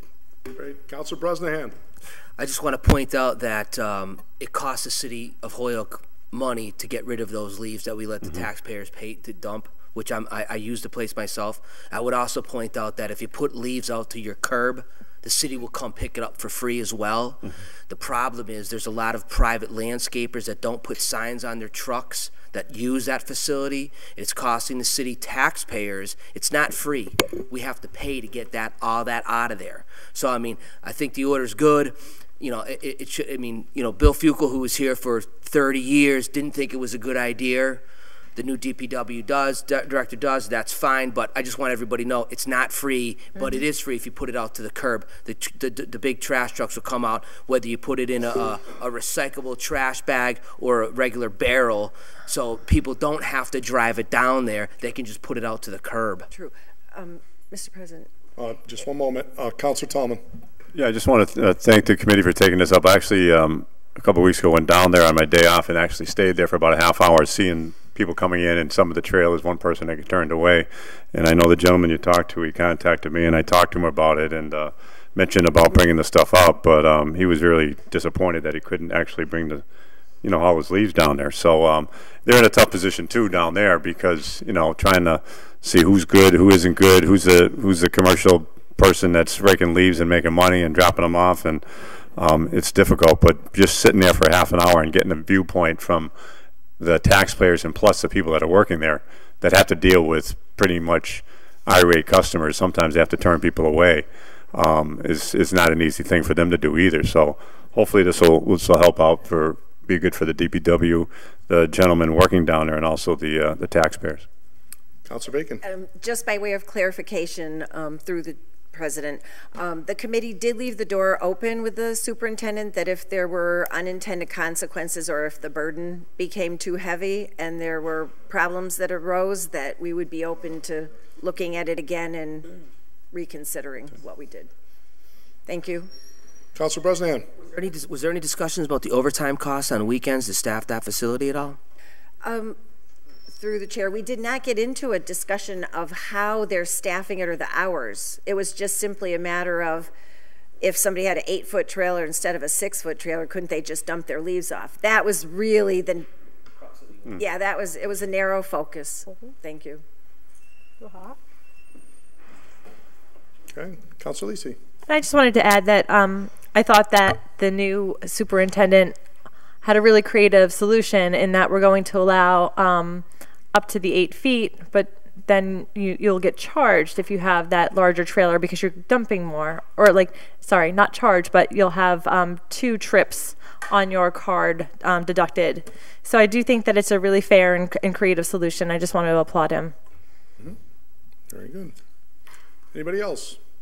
Okay. All in favor of passing the first reading? Aye. Aye. Opposed? So moved. Motion to pass the second reading? Second. Motion's been made and seconded to pass the second reading. Any discussion? Hearing none. All in favor? Aye. Aye. Opposed? So moved. Motion that the passage be enrolled. Okay, motion's been made and seconded that the passage be enrolled. There is no further discussion. The clerk will call the roll. A yes vote is in favor of adopting the ordinance change, and no vote is to deny it. Lisi? Yes. Lopez? Yes. McGee? Yes. McGivern? Yes. Roman? Yes. Sullivan? Yes. Tallman? Yes. Bacon? Yes. Valentine? Yes. Bartley? Yes. Bresnahan?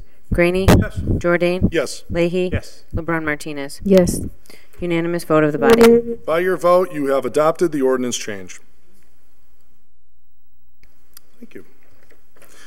16C, the Committee on Ordinance, to whom was referred an order that the city place speed limit signs on Clayton Road and other side streets off Homestead that are being used to cut through from Homestead to Route 202 so that the police can enforce. There has been an increase in safety concerns in the neighborhood with drivers cutting through at high speeds during rush hours. Have considered the same, recommend that the order has been complied with. Councilors Bacon, Lisi, Jordan, Bartley, and Lopez.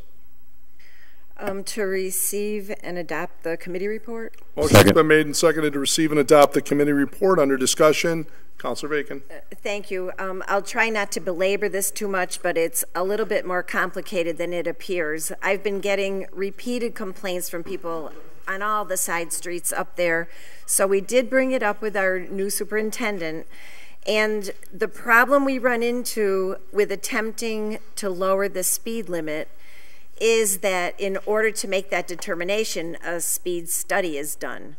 So if they go up there when the people are traveling through at the high speeds that the people are complaining about, ironically, the speed limit could actually be increased over the 30-mile-per-hour limit that currently exists. So it ironically could actually create more of a problem than currently exists, at least trying to take this approach to fix the problem. So I will be getting back to the individuals directly, but it's kind of a tough situation. I'm really left at the only thing to tell folks in neighborhoods like that is to go for permanent speed humps. I don't know what else to tell them anymore. Thank you. Any other thoughts or discussion? Okay, hearing none. All in favor? Aye. Opposed? So moved. 17 now, Finance Committee reports. Can we take 17A to E as a package? Second. Sure. We love efficiency. Suspend the rules. Second. Motion to suspend the rules to take up items 17A through 17E as a package. All in favor of that? Aye. Opposed? So moved. 17A, would you allow an abbreviated reading under Yes, that? please. Okay, also suspend the rules to allow abbreviated reading. Second. All in favor? Aye. Opposed? So moved. 17A is a committee report that seeks the adoption of the 2017 Bulletproof Vest Partnership Grant. 17B, the committee recommends adoption of the 2017 Burn Memorial Justice Assistance Grant. Item number 17C, the committee recommends the adoption of the 2017 State 911 Training Grant. 17D, the committee recommends adopting the order that the city accept the provisions of the 911 Department Support and Incentive Grant. And 17E, that the Finance Committee also recommends to us that be adopted the Jackson Street Sewer Separation and CSO Abatement Grant. Make a, on the rule. Did we already vote to suspend the rules? We're all good? We already suspended the rules for all of that, so now these are a package. So I'm assuming you're going to ask that all committee recommendations and Make a motion to receive, adopt, pass first reading. Second. Second. Motion's been made and seconded to receive, adopt, pass the first reading, and approve the committee report recommendations on all of these items under discussion. Councilor McGee. I'll go quick, but if you have questions, please do not hesitate. With regards to A, the bulletproof vest, we're receiving a grant for $20,000 to purchase new vests. As we all know from prior grants on this, every 5 years they try and turn over vests because they have a life shelf life. There we go. And therefore, this grant coming in will help purchase 37. The catch is there's a match. So whatever we accept and use, so if we accept the 20 but only spend 15, we're on the hook for 15 for a match. And that's what the chief was offering up. I'm only going to spend 15 of the grant, because then the city will be on the hook for 15, grand total 30, and we'll get about 37 new vests. One of the comments by the council or the members was, use the whole grant and go for the full 20, because the more vests we have, the more we can get out there to make our police force safer. Councilor Leahy is trying to raise some funds for that. He's very proactive in trying to help the police with new vests. So if he can raise money through that angle, but the point is there is a match and we have to come up with the funds. So it's a 50. It's like a 50-50. Yep. Okay. If Councilor Leahy wants to. Councilor Leahy, did you want to weigh in? Yeah, thank you. No, as Councilor Councilor McGee said, Leahy. it was an excellent meeting. And there's a bunch of items I can't vote on regarding the police department, but this one I could. And I did mention myself and Sheila Morrow, who are the marketing directors of the St. Patrick's Parade Committee, which has raised hundreds of thousands over the last couple of years for this event. I did offer myself and Sheila, which I should tell her about, to raise some money, and myself and Sheila will meet with the chief. And if this is something we can do, if this is something we're allowed to do, then we might do it. If not, the city will have to pay. But nonetheless, the guys need new vests, and the ladies. Thank you. Okay, great. Councilor McGivern. I would suggest to Councilor Leahy to meet with the law department first, as for guidelines as to what you can and can't do. There are some very strict statutes on the state level as to municipal, especially elected officials, raising funds. Anyone else? Okay, so councilors, just so we're all crystal clear, we're voting on these as a package. That's 17A through 17E, okay? So if you're yes, it's yes on all or no on all, okay? Or if they want, we could suspend the rules and take well, we could separate it, but as I understand it, we have voted already to have them as a package, okay? So it's all that's the only one with a match. Everything else on here is not a match. So 17B, The Byrne Memorial Justice, we're once again receiving another $100,000. As that one gets allocated out, the police get a portion of it in order to do community policing. The other portion goes to Gandera, Holyoke Boys and Girls Club, and another group for a grand total of $40,000. So the money gets divided up between all these different departments. The police are the ones who manage it to get them the money, but all the money is for helping with community policing and outreach. So that's $100,000, no match. The next one is the 911 training grant, which is $27,351, no match. That is to go towards our dispatchers to train them. We're required by state law to give 16 hours of training a year, so that goes to help pay for the training. Which then leads to the next one. It's not a duplicate. It's the 911 Department Support and Grant. That's $150,400. We received this grant last year. It's for paying for dispatchers' salaries as well as overtime, and for equipment. This money is going to go towards the overtime coverage for the training and everything else that they do for dispatchers. They currently have 9 dispatchers. They're looking to get 12. That's what they need to be at full compliance, so they are in the process of hiring more. E is the Jackson Street abatement grant. That's for $121,000. This goes towards the outlay and design of it. We still need $129,000 that'll go towards permitting for this area, of which on the bond that we've been discussing, the $21 million bond, there's a request for $3.5 million to do this whole project. So this is all stages to get that project done, but it's another grant to do the next phase for it. And I think that is all of them for now. Great. Any questions, thoughts, comments? All right, wonderful. Clerk will call the roll. Well, actually, I'm going to do the first one on voice vote because it's just first reading. All in favor of passing the first reading on all of these? Aye. Aye. Opposed? So moved. Pass the second reading. Second. Okay. Motion's been made and seconded to pass the second reading. Any discussion? Hearing none, the clerk will call the roll. A yes vote is for adoption of all of these grants, 17A through 17E. A no vote is to deny all 5. Lisi? Yes. Lopez? Yes. McGee? Yes. McGivern? Yes. Roman? Yes. Sullivan? Yes. Tallman? Yes. Bacon? Yes. Valentine? Yes. Bartley? Yes. Bresnan? Graney? Yes. Jordan? Yes. LeBron Martinez? Yes. 14 yeas, 1 abstain. By your vote, you have approved those 5 grant acceptances. 17F. If we take 17F, G, and H as a package, they're all complied with. Okay. Second. Motion's been made and seconded to take 17F, G, and H as a package. All in favor of that? Aye. Opposed? So moved. 17F, report of the Committee on Finance, to whom is referred an order that the auditor confirm the true nature of the Wisteria-Hearst Museum revolving account, the funds from ticket sales, event sales that are used to help pay salaries. If there is no account, then a revolving fund should be established for such funds. Please provide an update in 2 weeks. That has been complied with.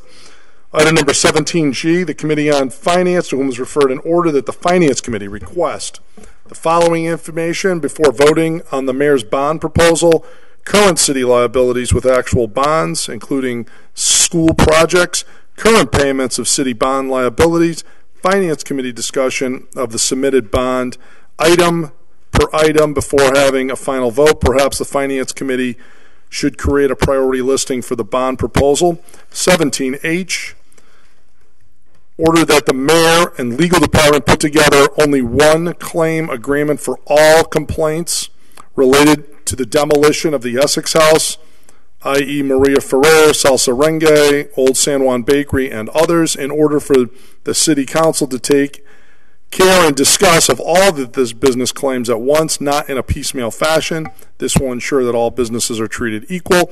All 3 of these items, having been considered by the Finance Committee, have now been stated as complied with. That is the motion before us, to adopt that committee report. Under discussion, the chairman, Councilor McGee. Yes, with 17F, as we learned in the budget cycle, we're now taking on employees as part of the payroll, and that there were certain funds being used to help pay the salaries.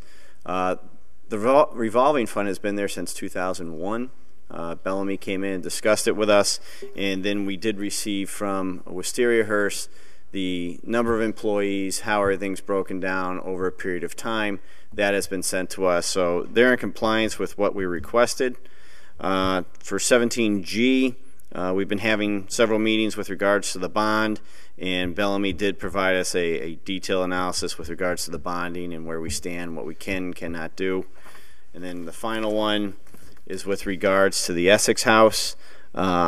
We did have a discussion on that one. The maker of the order, Councilor Lopez, felt that the information that he was requesting was sufficient, so it's been complied with.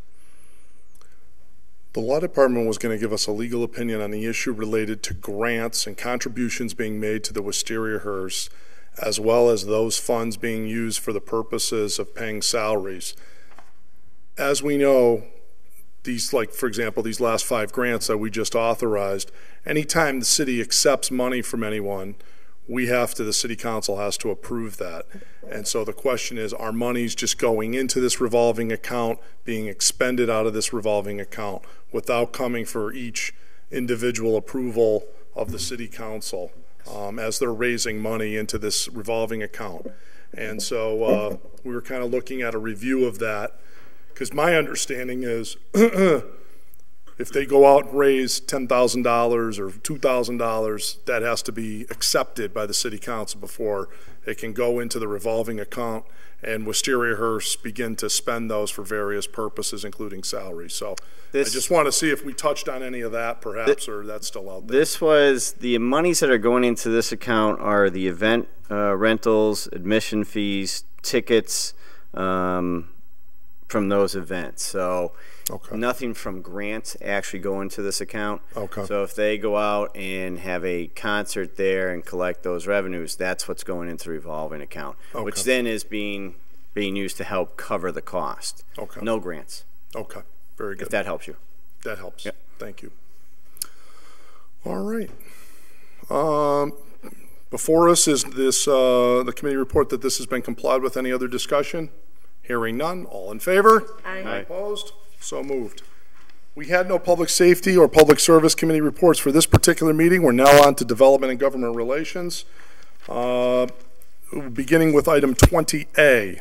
The Committee on Development and Government Relations, to whom was referred a special permit application for East Hampton Savings Bank for a commercial drive-up at 170 Sargent Street, map 60, block 3, parcel 1. Have considered the same, recommend that the special permit be approved. Councilors Bartley, McGivern, Tallman, and Roman. I motion to receive the committee report and to adopt it and grant a special permit.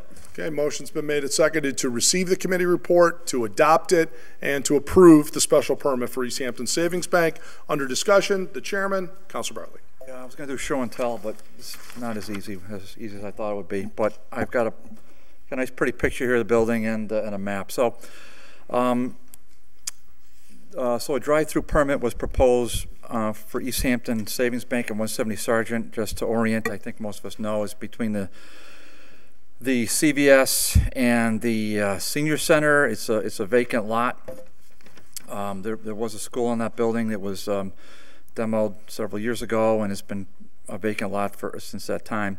So the permit would allow a 24/7 drive-up ATM, and then a second lane for a teller window where transactions can be managed during regular business hours.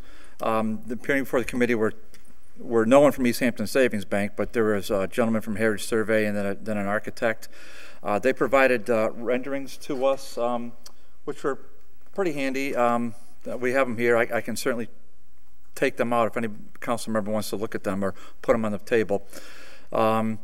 They described the plans very well. It's basically an entrance exit off of Sargent Street, looping back around the building. So if you're coming off of Sargent Street, you take a right as if you're heading towards Beach and loop back around the building to the drive-through window. So I think that the committee thought it was a very professional presentation. They advised us that this is just the first step in the regulatory process for the city. They have to go to planning and DPW and the Stormwater Authority, etc. One neighbor did appear. He did not object to the drive-through. He just said he'll reserve comments for site plan review, and that's it. Thank you. Questions, comments, thoughts? Hearing none, we will take a vote to adopt the committee report and to pass the special permit request. Okay. Clerk will call the roll. A yes vote is in favor of adopting the committee report and granting the commercial drive-through for East Hampton Savings Bank at this location. Any conditions? Yeah, I'm sorry, Mr. President. We had several we had no conditions on that. Not on that one. No conditions. We did not impose any conditions. Okay, Councilor McGivern. We found out, excuse me, Mr. President, we found out after the last drive-through we did through, we're granting the approval for the business to have a drive-through, right, which is our zoning, connection. Site plan review changed a lot of what we did in terms of conditions when the new gas station on Dwight Street was finished. Completely reversed it and cited all the things that we were told could not be done because of the residential zones that are next to the property in the back. Site plan review also changed the McDonald's drive-through permit and allowed them to use part of the alleyway, which is city-owned. There appears that this is an area where the planning board can trump us a little bit. So we did talk about the important things, but also noted, as the chairman stated, the petitioners understand they have to go through site plan review to get the final approval for the opening up of the drive-through. Okay. All right. Anything else on that, Councilor Lopez? I just want to mention, I'm not sure if this is legal, but I think if we're able to approve the permit pending the city council reviewing the site plan review, I will be happy just to make sure that, because I mean, we want to make sure that we don't get too drive-through when we want one. Mm-hmm. So. Should we say whatever the planning board site plan can do? But I mean, those happen anyways. Those are binding on the applicant, right? Anything that the planning board comes up with. Because of the size of the project, the site plan, it's not just for the drive-through. It's for the entire project. Okay. Yeah. There are issues, and they went through over topography issues and the land that they're dealing with. They haven't found the hidden pool that got caved in when the annex building was demolished, but I'm sure they will pretty soon. And the things like that site plan review is going to have to address. The permitting process is sometimes backwards, and I understand Councilor Lopez's point, but the financing that any developer needs is dependent upon that stuff going smoothly until they get to the final point. And the issue is, I don't, I think, we looked at it, and Councilor Roman had some good questions. We looked at it thoroughly in terms of, does it fit the neighborhood? Does it fit the parcel? Does it fit the business? And the answers are all yes. And I think they were very good with the, Councilor Bartley has behind his chair, very good with bringing us the almost final plans, even though it was only an initial step in the process itself. But to delay at certain points could cause problems with their financiers, and we'd hate to see that, because it's not too, most banks are moving out of downtown Holyoke. It's very nice to see one moving in. True. Okay, so on that note, the clerk will call the roll. Yes vote is in favor of adopting the committee report and granting the special permit. A no vote is to deny it. Lisi? Yes. Lopez? Yes. McGee? McGivern? Yes. Roman? Yes. Sullivan? Yes. Tallman? Yes. Bacon? Yes. Valentine? Yes. Bartley? Yes. Bresnahan? Graney? Yes. Jordan? Yes. Leahy? Yes. LeBron Martinez? Yes. 14 yeas. By your vote, you've approved the special permit request. Item number 20B, the Committee on Development and Government Relations, to whom was referred an application for a home occupation permit for Daniel LeBoisonneau on 267 Southampton Road. Its permit would allow the applicant to produce crackers and non-dairy nut-based cheeses. Have considered the same, recommend that the application be approved. Councilors Bartley, McGivern, and Tallman. Motion to receive and adopt the committee report and grant the special permit. Second. Motion's been made and seconded to receive and adopt the committee report and to grant. the special permit. Under discussion, Councilor Bartley. As the President summarized, it's a permit to allow the production of crackers and non-dairy cheese. The applicant appeared. He provided samples of the product. The committee inquired to make sure that they were compliant with 268A, Mr. President, so we covered that base. So, yeah, we made sure of that. The committee approved the application with conditions including no signage, no deliveries, no walk-in customers, and obtaining the necessary health permits. I did receive an email from Ryan Allen that was sent by the Board of Health. Dear Ryan, I'm writing, this is from Ernie Matthew, I'm writing to this email. So the Southampton Road has not been approved or issued a food permit by this office as a residential kitchen. And so we knew that, and so we conditioned this special permit on the applicant receiving the necessary permits from the Board of Health. So we thought that the, and I did hear from a butter made a written comment, and she was good to go. We heard from one person who appeared, and he also thought it was a good idea. I did not hear or receive any negative comments on this applicant's proposal. So with that, the committee voted unanimously to approve the application. Thank you. Councilor McGivern. With the conditions that have been added and with the questions that were answered by the developer, I would support the this home occupation permit. He was well versed into what the spirit of home occupation is. It's an, he, in his own words, he called it an incubator for himself. He's currently operating this out of a smaller space down in the eastern part of the state. He wants to bring his business back home. He wants to eventually grow and grow into a spot. He hopes it's in Holyoke where he can open up a much larger scale business. The nature of the business is pretty much a one-man operation. He cites if he hires, and he's only allowed to hire, it'll be one staff person. That's by our ordinance itself for the special permit. And he does have family members that help him when he gets in a pinch. But he understood what the spirit was and was well prepared for our answers. And as Councilor Bartley said, I think it's a 300-foot range that abutters have to be notified, and we only heard from one, so it seems to be a positive that he's touched base with all his neighbors. Councilor Bacon. Thank you. I would just like to speak in support of granting this permit. I think he took all the appropriate steps. He was very well informed and let us know that in a year or two he hopes to be expanding. So I think we want to give him a speedy approval, since he did get bounced around to a couple of committees before he made it to this one. Thank you. Councilor Lisi. Thank you. I just want to say that I'll be voting in support of this special permit tonight. I'm really excited for this business to come in Holyoke, and I could definitely see it growing in Holyoke. So I hope that this is the next Yankee Candle.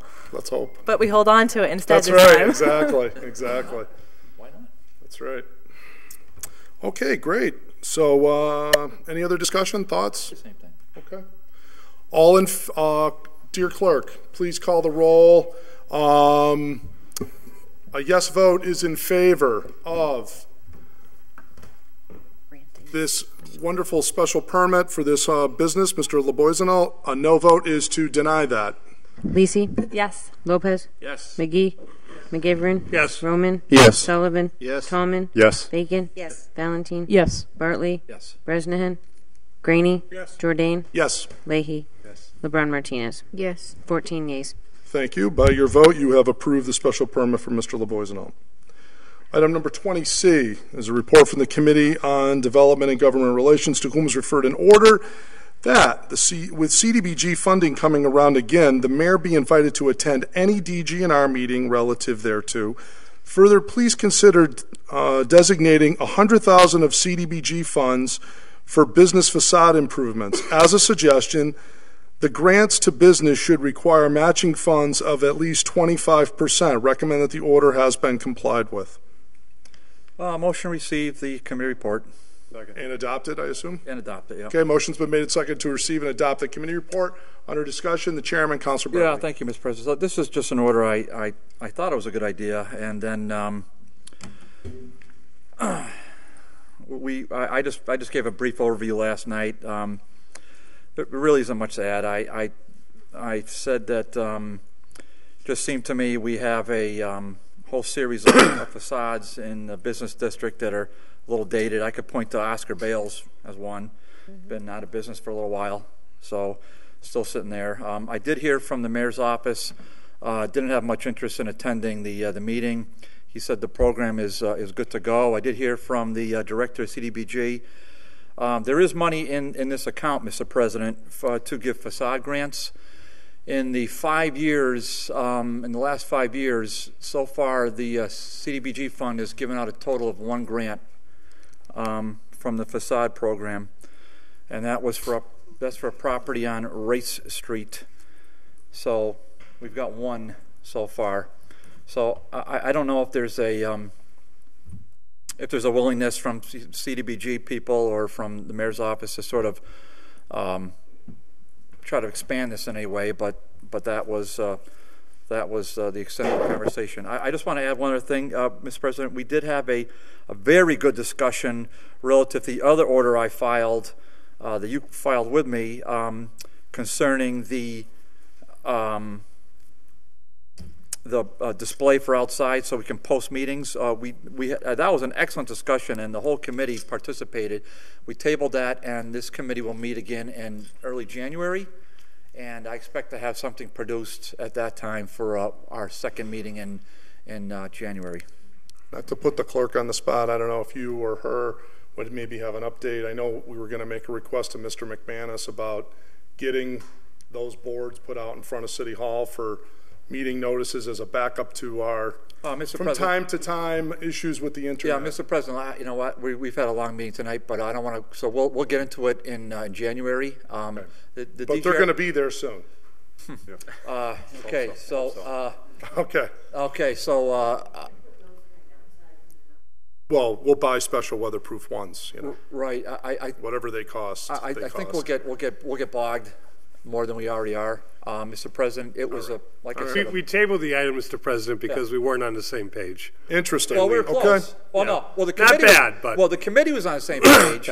But the administration was on a completely different page. So I think what we'll do is so we don't have resolution then. That's that's my takeaway. Oh no, we're not close. Oh, we're not close. Not even close. No, I would say not close. All right, I'll add that to my Alex Morris meeting. But Mr. McManus, to his credit, was very receptive to our comments, and when he comes back in January, I think we'll get some good feedback. Okay. And also make sure that.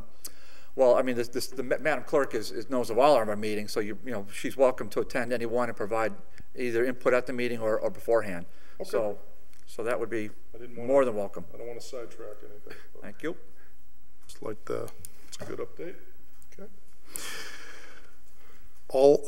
Councilor McGivern, by all means. Back to the item on the agenda. I just want to correct Councilor Bartley. This was and is a good order. The facade improvement program is one of the more popular programs run through CDBG in terms of grants, in terms of brick and mortar, so to speak, on a level where it helped a lot of small businesses on Main Street, High Street over the years. And I think it's the correct order. I'm not sure why people are not taking advantage of it. It might be the times. It might be indicative of people just can't afford even the 25% at the moment. But that program should always be in place. I hope in the future it sees the popularity it had in the 90s and going into the 2000s. Thank you. Okay. Great.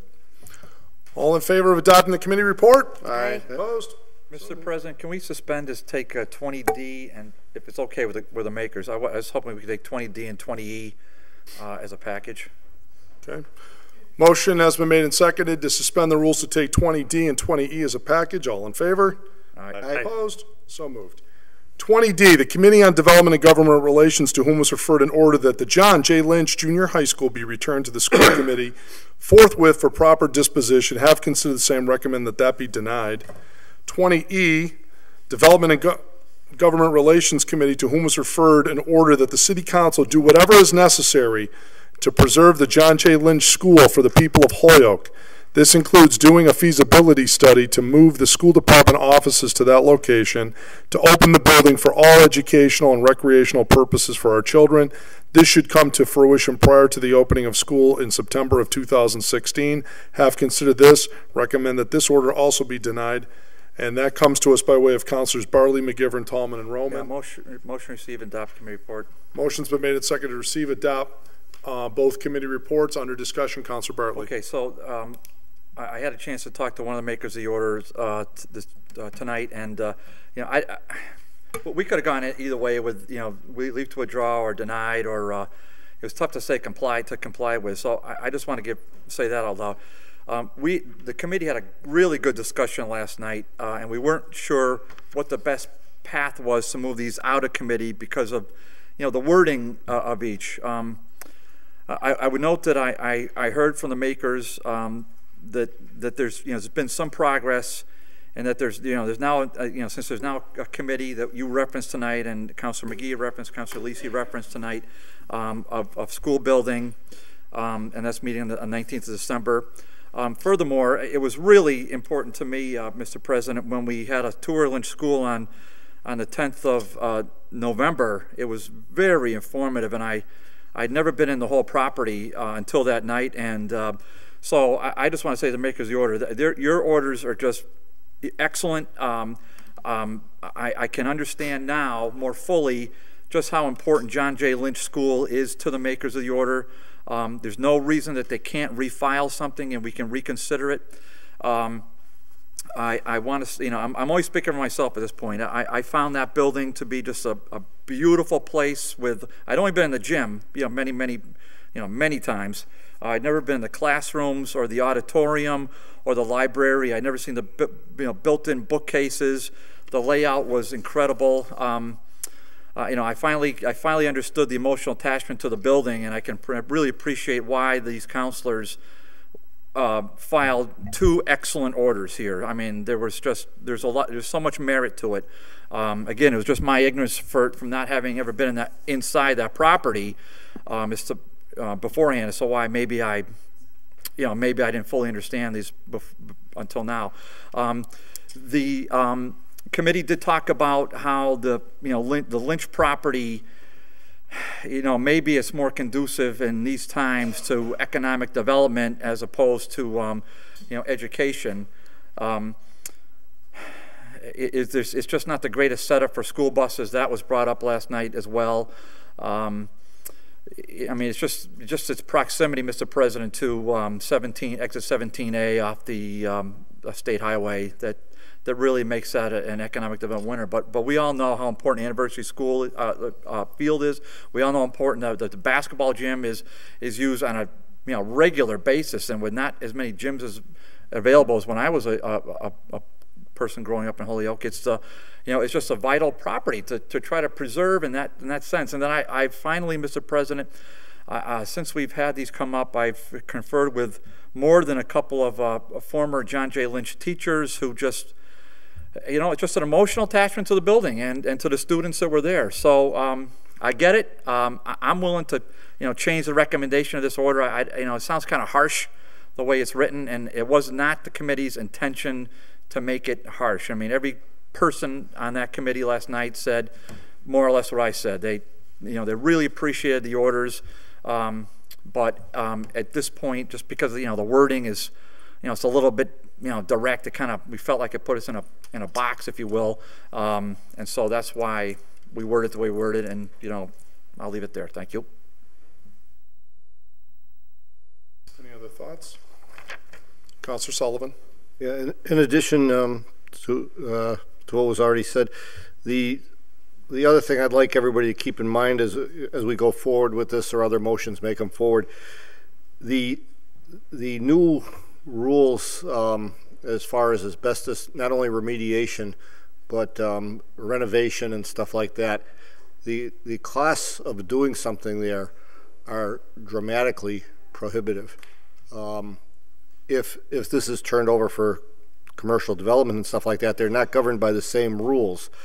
I have to go through an annual refresher course on this, and one of the rather alarming statistics now is that the rate of mesothelioma for teachers is increasing at a rate above that of the general population. So when you go through a place like this, and especially on a tour like this, a lot of people, they look at steam pipes and boilers. Unfortunately, what we find going through these, if the blackboard, especially a lot of the schools, that were built in the 50s and 60s, they're not slate. They're actually, the blackboards have asbestos. The window caulking has asbestos. The mirrors in the bathroom have glue daubs of asbestos. The floor tiles are asbestos. It goes on and on. Fire doors, ventilation, fireproofing. It's just amazing. It could be a very, very, very cost prohibitive thing for the city to go about any kind of renovation there going forward to meet what's called the HERA rules, especially for any public school use.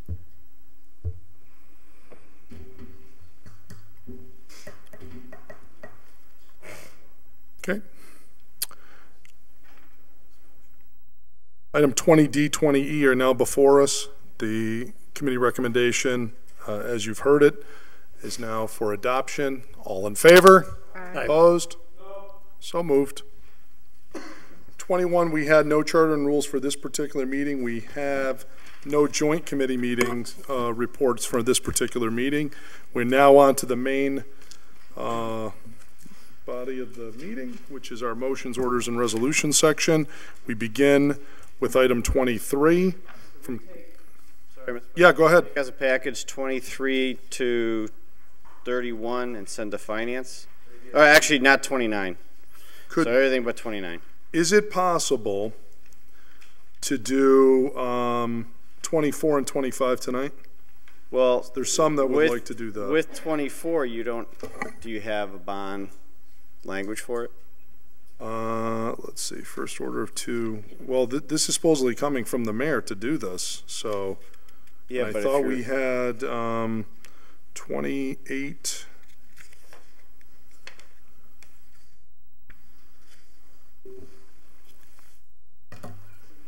Yeah, it's to pay it. No, they're taking it from this Essex House demolition fund to reimburse. So apparently those monies have been moved there already. Okay, they're fine with it. Okay. I was told we would be able to take final action on these items. So, President, item 26, don't we need to take action on that this evening? Absolutely. Oh, sorry, I saw it. Yes. So I'd like to do final action on 24, 26, and 28. Yes, please. Me personally. I'm agreeing.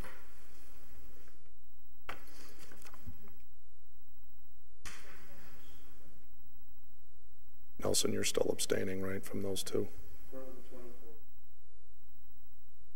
And 28. Forget mine order because I got to take something from finance if you want to do the other two. Okay.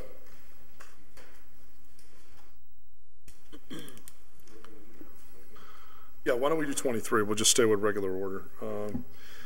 So from item number 23 from Councilors Lopez, Leahy, McGee, and Tallman, order that the Finance Committee invite the former DPW Superintendent Bill Fuqua to the next meeting in order to discuss and get answers to the 2015 bond projects, tennis courts, Mackenzie Field, Roberts Field. Mr. Fuqua is still under contract with the city. The current DPW Superintendent should help us with the invitation in a timely manner. I believe we want that to go to Finance. Yep. Okay. Motion on the floor has been made and seconded to refer to Finance. I hope we're going to find out about the Mr. Fuqua contract part, because I thought that was over with.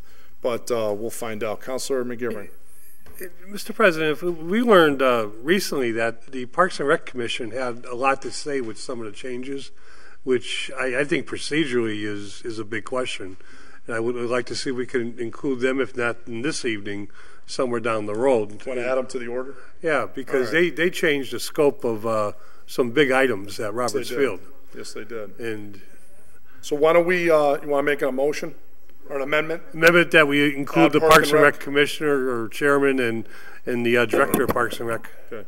Motion's been made and seconded to add Park and Rec Commission and Park and Rec Director to the invitation list. All in favor of that amendment? Aye. Opposed? So moved. All in favor of sending 23 as amended to the Finance Committee? All in favor? Aye. Opposed? So moved. Just adding this to the order.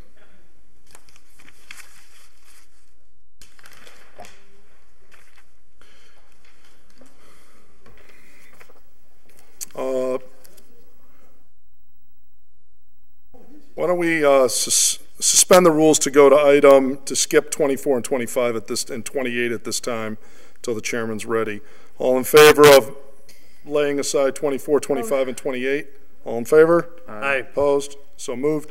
26, introduced by Councilor McGee. That there being hereby appropriated by transfer in fiscal year 2017, $1,016,194.32 from free cash to reduce FY 2017 tax levy. Pass the first reading, Mr. Chairman? Yes. Okay. Motion's been made and seconded to pass the first reading. Under discussion on the $1,016,194.32. I think we already know what it is. I believe we know this to be, this is the amount to balance the FY 17 budget. This is the amount, as you know, we set the appropriation after the mayor and the council, and I want to give kudos to the mayor who got the number down considerably from what that gap has historically been with some previous administrations. And then kudos to the city council for making a lot of cuts that enabled this number to be a reasonable number. Otherwise, had those two factors not happen, I mean, you're talking we would have had no free cash, okay? So the only reason we have about $1 million to $1.3 million of free cash is because we had a very diligent budget process. So that goes to show you why that's so important. But this is the amount that we need at this point, revenues versus expenses, in order to be able to set taxes. So is there any other thoughts, comments, discussion on that? If not, all in favor of passing the first reading? Aye. Opposed? So moved. Pass second read. Motion's been made and seconded to pass the second reading. Any discussion? Hearing none, the clerk will call the roll. A yes vote is in favor of making the transfer of $1,016,194.32. A vote no is to be against that. Lisi? Yes. Lopez? Yes. McGee? Yes. McGivern? Yes. Roman? Yes. Sullivan? Yes. Tallman? Yes. Bacon? Yes. Valentine? Yes. Bartley? Yes. Bresnahan? Yes. Graney? Yes. Jordan? Yes. Leahy? LeBron Martinez? Yes. Unanimous vote of the body. By your vote, you have balanced the FY17 budget. We now have item number 27 before us. This is an order introduced by Councilor McGee. Finance. Transfer 240 from stabilization to police cars. Motion on the floor has been made and seconded to receive, refer to finance. Any discussion? Hearing none. All in favor? Aye. Opposed? So moved. You ready on the Maria stuff? So you can go back to 24, 25, and 28. Okay. Motion has been made and seconded to go back to item number 24. We'll start there. Item number 24, introduced by Councilor McGee. Pay $226,022 from the Essex House Demolition Fund 8990 to reimburse Maria Ferrer for damages incurred to 394, 396 High Street by the collapse of the Essex House. We also have to do finance.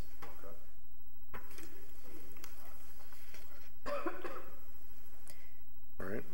So we'll have a motion to remove from committee in a minute. Okay. Is there a motion to pass the first? Yeah, pass Pass first reading. First reading. Thank you. Second. Okay, motion's been made and seconded to pass the first reading. Mr. Chairman, do you want to say anything on this, or it's been? I mean, we've pretty much. First, or do you want to have go on a certain? All right, so I guess a motion to suspend the rules to take from committee the order that I just gave you on the taking of the property. I was thinking we would do that as soon as we pass these. They're asking that it be done as a package. What difference does it make? It's all I'm passing just- moments from each other, right? Yeah, all right. All set. Okay. Technically, they don't occur, by the way, until the mayor signs it, right? So he can sign them all at the same time. All right, so when that does come up, there is a motion that was filed by Glass and Councilor Lisi in order to do the taking of the property. That's what we'll take up. After this, this will be for paying for the taking. Exactly. And we've had several meetings on this as to what to do and how to pay for this parcel due to the damage by the taking down of the Essex house. So then we'll have to do 25 or 28 in order to finalize that cost. Does that make sense to everyone? Yes.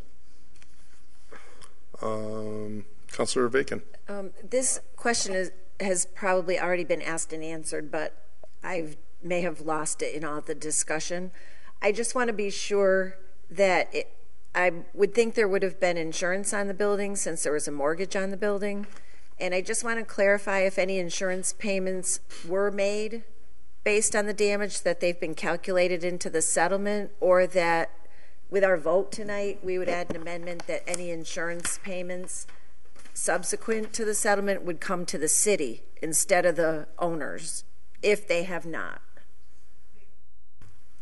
Yeah, a motion to suspend the rules to allow the law department to address our questions. Second. All in favor? Aye. Opposed? So moved. Sarah? To my knowledge, the insurance company hasn't made any payments. They would request subrogation against the city anyway because it's the city's fault. And that's something we typically see. I get claims all the time from insurance companies that are looking for payments from the city for actions.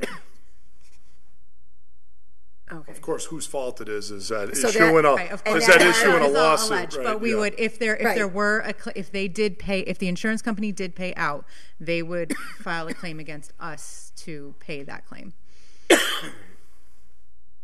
Okay, but should subsequently down the road we prevail in the lawsuit and there is a liability on the company who did the demo, are we protected in terms of the city for any payments that would then come back from a third party, that we would get the payments should that occur? I'm not following you. Well, we're settling with the owners of the building, so I just want to be sure that at a future date, if any monies are forthcoming, they would come back to the city. Yeah, we're taking the building, so they wouldn't be able to, I assume they wouldn't be able to pursue any type of claim with their insurer on the building when they don't own the building. Okay. But up until now they have, and you're just saying that that has been denied at this point? Yeah. Okay, thank you. I would assume in the agreement they're going to be waiving any rights to claims, right? There's going to be a general waiver. And then, but what the insurance question is kind of an interesting one in that I didn't think of that, but the insurance company you said hasn't made any payments. I'm not sure. At some point, I mean, and granted, Attorney Cunha had been working on this before. I feel like she may have contacted her insurer and they denied the claim. Okay. Which is typical if it's, if it were. Because that would be material if she's received compensation in addition to any compensation we would give you, because that could be for contribution to against any liability that was there. And that's been mitigated, her damages. Yep, and that's something we look at with the other claims regarding the Essex house, and we always ask, if they've paid any, if the insurer has paid any, and we want documentation of that. Okay, so that'll be reviewed before final settlement of this. Yeah, that's okay. All right. Thank you. All right. Any other questions? Yeah. Okay, Councilor McGee. While she was up there, it's regarding 31. It's the free cash for special counsel, which then ties back to 17H, which we complied with. We know South Serenge is getting potentially $20,000 in a settlement due to Essex. Were there any finalized numbers for the other ones? And that's why the $100,000 is being requested, or is it other claims? The $100,000 that's there for free cash is actually to fund outside counsel for the rest of the year. It has nothing to do with the actual settlement. Okay, so nothing on settlements for that one? Yeah. Okay, just making sure. Okay. All right. Any other questions, councilors, or thoughts on the 226-022 transfer from this? These are leftover demolition monies Yeah. Councilor LeBron Martinez. Actually, Ms. McGee brought a question in regards to that. So, do we have the money to pay the rest of the others? Where's? Well, there hasn't been a resolution of the other ones. There's discussions at this point between Salsa Renge, there's another one, and that are for small amounts of money. And then there's another one that is, there's two that are pretty close to resolution for small amounts of money. There's another one where they've asked for more than the formulary amount that the city is willing to provide. And without getting into too many of the juicy details on that, you know, for more details, I'd speak to the mayor. He's pretty, he gave me a pretty good synopsis of it all. And, but no, this is strictly for this. Okay. That other stuff, I think there's two of the, there's like three other claims out there. Yep. Two, pretty much everybody's on board. The other one, still talking, is the short answer. Yep, thank you. Councilor Lopez. Just a question. We will be taking over the vacant building. Yes. What is the plan? Demo it, I believe. Yeah. Is that going to happen soon, or is it going to stay there for? I don't know. So we have to file an order just to make sure that we push that. Okay, thank you. Yeah, but there are plans to demo it. Yeah, Councilor McGivern. The order that is being removed from the Finance Committee, if I could just be reminded, that's a purchasing of the property, not eminent domain. It's eminent domain. Eminent domain, right? Then I do have a question. Eminent domain. That's Councilor McGivern. To the law department, if we take it by eminent domain, what's to stop the current owner from looking for additional monies in court? Part of the settlement agreement was a general release. So in entering into the agreement and, you know, improving the appropriation, she wouldn't be able to contest the amount of damages based on the eminent domain taking. And Maria is the sole owner of the property? There are 3 owners, and all 3 signed the agreement. So this is with all 3 owners. So why not just buy the property instead of taking it by eminent domain? It's just, you know, purchasing the property, we'd have to go through. I mean, this is probably the easiest way. Really doesn't make a difference. In an eminent domain, don't you have to have a stated public purpose for the purpose of the taking? Oh, well, we're to an extent, there is some case law that has changed that standard. It's recent case law that has changed that standard. So, right. I mean, Kelo, right, says private economic interests. Right. I know that's controversial, but that is what the Supremes said. But there still is a purpose. I mean, the intent here, I don't believe, is there's any proposed development of the property. It's demo and leave it as a lot until some future hope of something. I'm sure our Office of Planning and Economic Development has several, you know, ideas. Okay, all right. But there doesn't have to be when you do a taking, it doesn't have to be an immediate plan. At this point, no. Interesting. Okay. All set. Okay. Any other thoughts, comments, questions? Okay. All right, before us, councilors, is item 24, which is to pass the first reading on transferring and authorizing the payment from this fund of $226,000 to Ms. Ferrer. Any other questions on that? All in favor of passing the first reading? Aye. Aye. Opposed? So moved. Pass the second reading? Second. Okay, motion's been made and seconded to pass the second reading. Any other discussion? Hearing none, the clerk will call the roll. A yes vote. Oh, and I should say before we vote, Councilor Roman is abstaining from the participation in this vote, from the debate as well as the vote, okay, for a personal conflict of interest that he believes he has. Clerk will call the roll. Yes vote is for approving the funds. A no vote is to deny it. Lisi? Yes. Lopez? Yes. McGee? Yes. McGivern? Yes. Sullivan? Yes. Tallman? Yes. Bacon? Yes. Valentine? Yes. Bartley? Yes. Bresnahan? Graney? Yes. Jordan? Jordan, yes. Leahy? Yes. LeBron Martinez? Yes. 14 yeas and 1 abstain. By your vote, you've approved the fund transfer and payment authorization. Mr. President, motion to take up 28 out of order. Okay. Wait, we want to suspend the rules, take up the taking of the property, and then go to whether we do 25 and 28 or whatever your pleasure. But I mean, I'm just so we don't forget it. That's all. I got it right here. I Okay, promise just I won't making forget. sure. You have my ironclad promise. So we have two options here, 25 and 28. Okay. I, Kevin, am in the school of the free cash side, so whatever the pleasure of the board is. Mr. President, if I could. Yeah, Councilor McGivern. I would ask and encourage that we take up 25 first. At least those of us that might make an argument can make their argument, and then likely is going to fail, and then we can take up 28. Okay, well, thank you. That's your request. What's the will of the body? Shall we do? Did Linda make a? She made a motion to go to she made a motion to suspend the rules to go to 28. Is there a second to that? Second. Just go to it. Yeah. All in favor of that? Aye. Aye. Opposed? So moved. Item number 28. Can you give me a copy of 28? Did you already give it? Yes, you did. Thank you.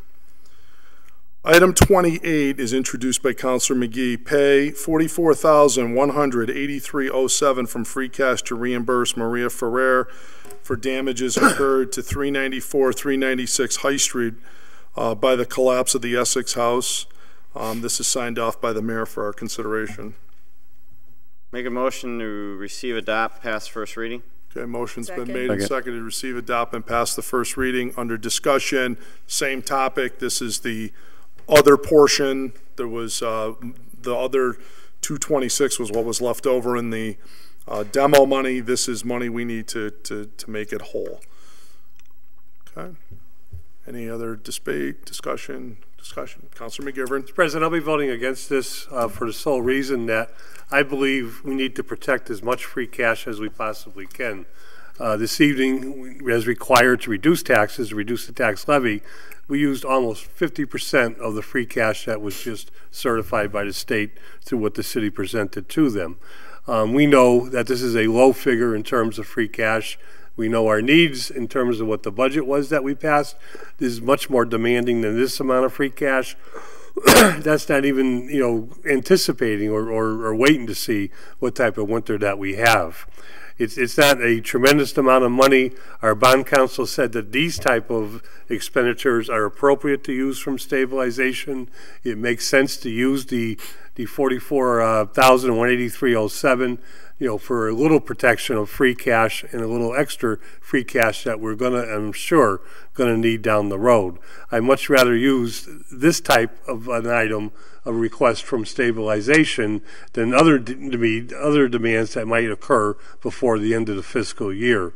I realize some people have some very strong feelings about using stabilization this year, but back in fiscal '92, when we didn't have a stabilization fund, the good voters of this city, the good citizens, saved the city and the services that we provided. And as you heard from council, an outside source, this city, all of us collectively, have done a good job of not letting government grow and protecting not only that stabilization fund, but protecting the revenues, the precious revenues that we get each year. It's a simple request. Let's protect a little bit of free cash for the end of this year because we know we're going to need it. Okay. Any other thoughts, comments, discussion? Okay. All in favor of passing the first reading? Aye. Aye. Opposed? So moved. Pass the second reading. Second. Motion's been made and seconded to pass the second reading. Any discussion? Hearing none, the clerk will call the roll. A yes vote is in favor of adopting and approving the $44,183 for Mrs. Ferrer. A no vote is to deny it. Lisi? Yes. Lopez? Yes. McGee? Yes. McGivern? No. Roman? Oh, abstain. Sullivan? Yes. Tallman? No. Bacon? Yes. Valentine? Yes. Bartley? Yes. Bresnahan? Yes. Graney? No. Jordan? Yes. Leahy? LeBron Martinez? Yes. 11 yeas, 3 nays, and 1 abstain. By your vote, you've approved the transfer to pay Maria Ferrer. Okay. Back to 25. Make a Motion motion to that we deny. deny. Okay. Motion's Second. been made and seconded to deny. Obviously, at this point, not needed now. It's fully funded. Okay. Any discussion? Hearing none. Clerk will call the roll. Yes vote is to deny. A no vote is to not deny. Clerk will call the roll. Lisi, Yes. Lopez, Yes. McGee, Yes. McGivern, No. Roman, Sullivan, Yes. Tallman, No. Bacon, Yes. Valentine, Yes. Bartley, Yes. Bresnahan, Graney, Jordan, Leahy, LeBrun Martinez. Yes. 11 yeas, 3 nays, and 1 abstain. Okay. And that was denied. So we got that big bill paid, taken care of. Thank you. Yes. Suspend the rules, take from committee. Second. Oh, thank you. Motion has been made and seconded to remove from committee on a former agenda item marked item number 24, which was on our February 2016 meeting. Seems like it was just yesterday. That was originally filed by Councilors LeBron Martinez and Lisi. Ordered that the City Council adopt the attached order of taking for the property at 394 High Street. Motion is to remove that from committee. Any discussion? Hearing none. All in favor? Aye. Aye. Opposed? So moved. Motion to receive, adopt, pass first reading. Second. Okay. Motion has been made and seconded to receive and adopt and to pass the first. I'm not sure, actually, this is not a transfer, so I don't think there are actually two reasons. I think it's just a yes or no, adopt. Oh, yeah. It is a roll call Yeah, vote, though. just a taking. Yep. So motion has been made and seconded to adopt the order and approve the order of taking for the property at 394 High Street. Okay. Any discussion? I think we know what this is for, right? So we'll be under the agreement, the new owners of this piece of property. Okay. Any other discussion? I just want to Yes, Councilor Lopez. I just want to say for the record, we'll be voting no. I don't want it on the building. Thank you. Okay. Any other discussion? All right. Clerk will call the roll. A yes vote is to adopt the order and approve the order of taking for this property. A no vote is to deny it. Lisi, Yes. Lopez, No. McGee, No. McGivern, No. Sullivan, Nope. Tallman, Yes. Bacon, No. Valentine, Yes. Bartley, Bresnahan, No. Graney, Jordan, Yes. Leahy, LeBrun Martinez. Yes. 6 yeas, 8 nays. By your vote, you've defeated the order of taking. Motion to suspend the rules and allow legal to speak to interpret what that means. That means all the previous votes just went down. Right, right. Well, you can't, I'm assuming we're not going to pay her if she's going to keep the building as well, right? Why do we transfer money if we're not going to pay her? Right, right. Well, that's already done. We've already transferred the money. So we've ordered and authorized the payment. I would assume they're not going to actually physically pay her until we have something in return, but under the agreement. Under the rule suspension, go ahead, Sarah. I think you have something you might want to add to the discussion.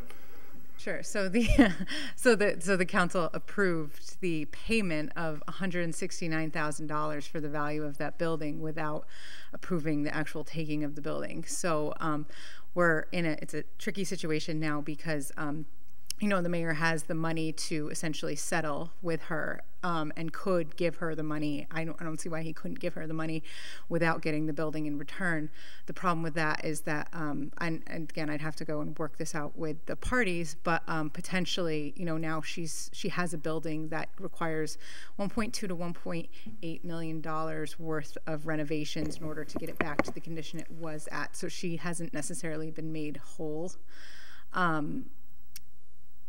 Well, she doesn't, under either scenario, those improvements aren't going to be done. I think the question is, she probably doesn't want the building anymore. She probably wants the city to take it, because if the city pays her a settlement but doesn't take the building, then win-win. she's left with, she gets to keep the building, but she probably doesn't want the building and the money. She probably would want us to have it so that we can demo it, right? Right, and so at this point, I'm not sure if they would agree to that and just taking the money and also keeping the building, because now she's stuck with the building, and the building itself would need, you know, it would need either well, she's not going to renovate the demolition or renovation, and that's added costs that were anticipated. So why should we? Councilor LeBron Martinez. I think we really need to think about this. If she was to turn around and say, fix this building, I do not want the money, what are we going to do? This is the cost. She's telling us how much it's costing to fix this building. You know, at times we have to sort of role play and make ourselves believe that we're that individual. Because if I was her, I'll say, you don't want to work with me the way that I want to work, fix the building, and I'll stay there. I mean, let's be realistic. She's waited. She's been patient. Regardless, it was our responsibility. We, you know, messed up her building, and now she's without a building. And she took it on and did, you know, work with us, finding her relocations. And now we're playing with the fact that, you know, either we're not going to take the building, she's going to have to keep the building. She's not going to be able to fix it because that amount of money, as we know, she's, you know, partners with other people there. There may be a share here, and also they own the building. They still owe mortgage on the building regardless. So, I mean, let's think about this, because if they want to take it further, they can take it further to other areas. And it's been said to me, so I want to let you know that. Let them. Councilor Lisi. Thank you. I mean, I think if we can settle this case at just upward of $100,000 and put it to rest, then that's a really good deal for the city, because this could be litigated, and the cost of litigating and still being stuck with the building and still being stuck with like the responsibility of demoing that building could land on us on top of a bill for litigating this in court. So I really think that in terms of defending our free cash and our budget and the dollars and cents that come through these chambers, we should reconsider our actions on this decision and complete the taking, which is the agreement that both parties agreed to. Councilor Sullivan. Can I address the question? Of course, yep. We keep talking about Maria and her partners. Is it actually an LLC comprised of the three people?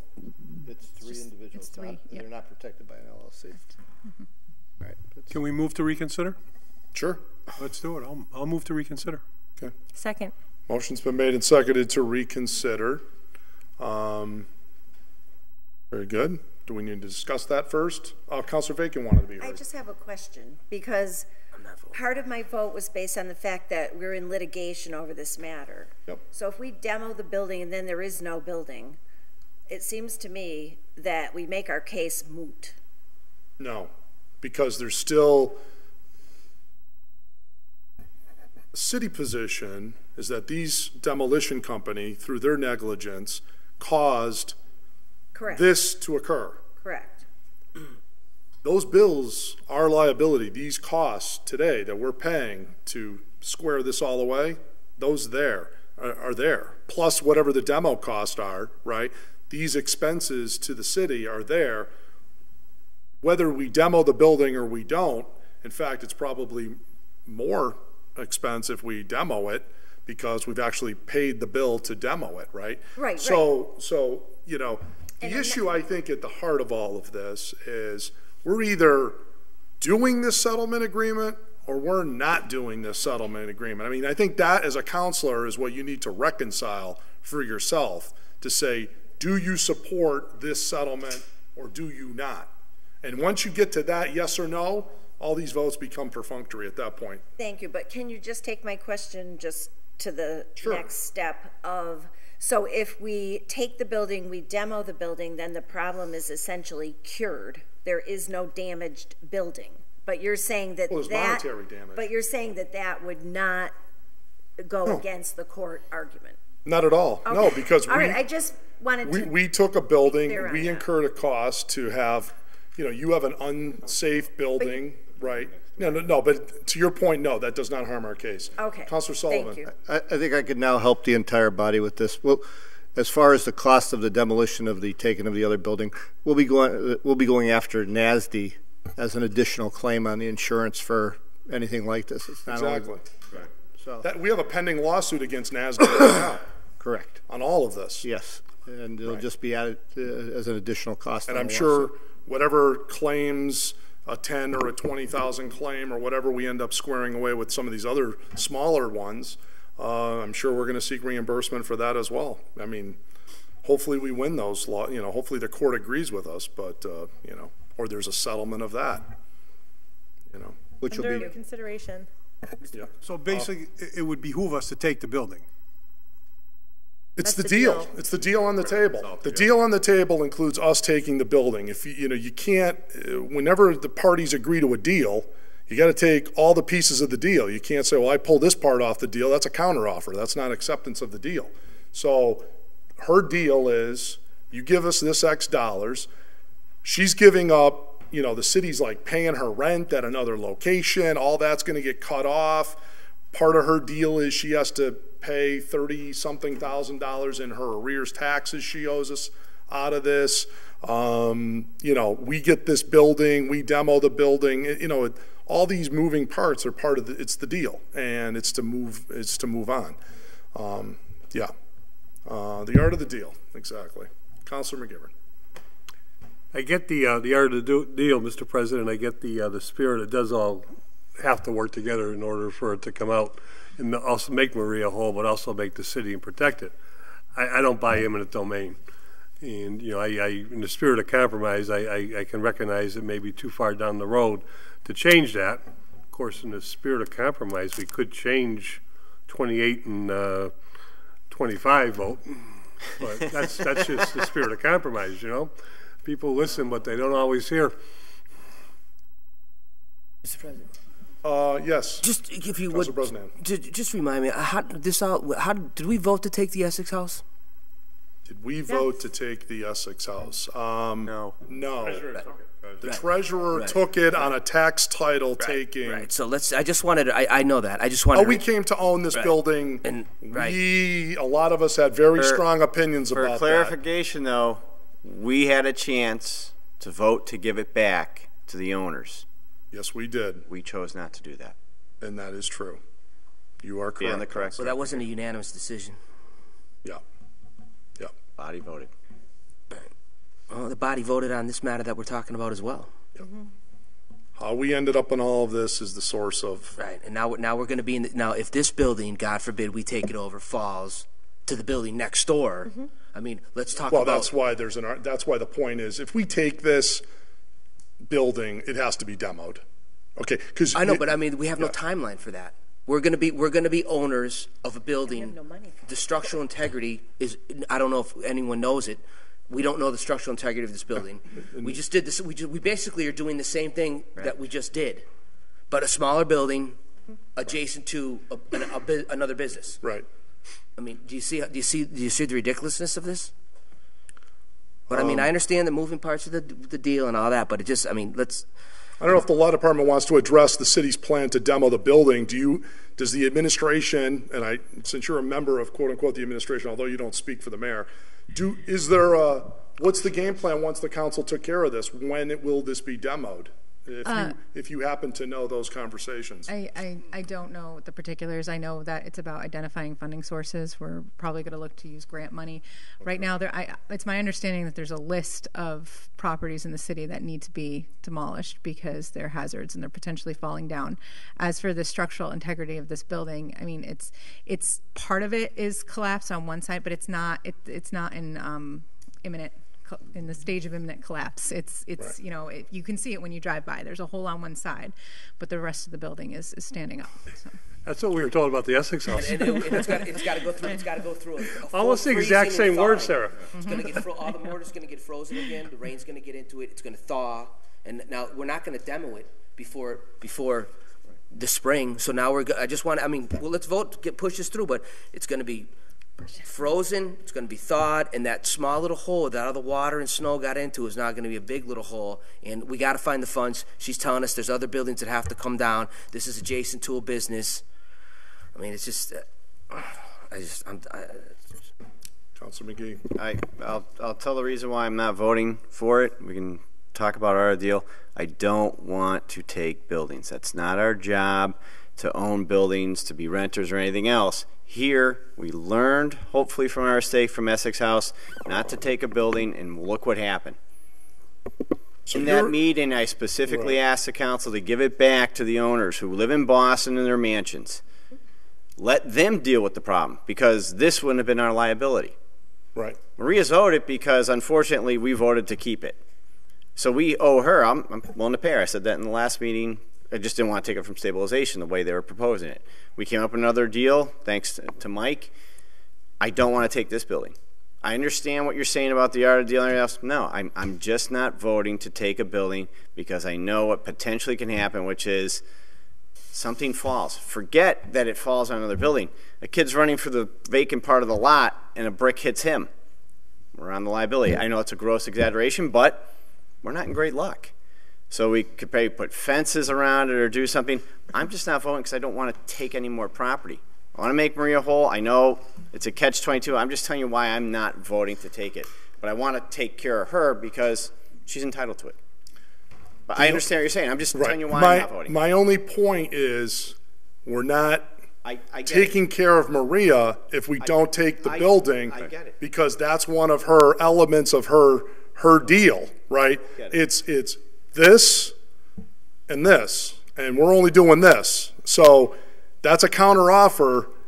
Maybe the council, if the council doesn't pass this, the administration's going to have to say, well, is there some deal where you keep the building? I don't know. But that's a different deal than the deal that's on the table. So just so we're all clear.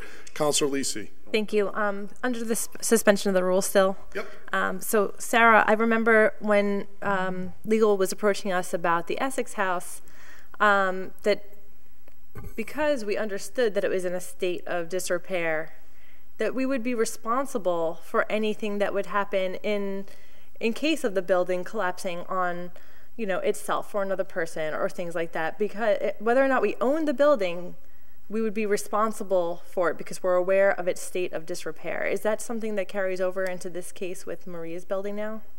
Well, I mean, we do have a duty to enforce the law in regards to the conditions of buildings. But once this is taken by eminent domain, I mean, the city owns the building. It's the same thing with other buildings in the city that the city owns that are falling apart or that need to be demolished, and I assume that it will be added to the list at this point.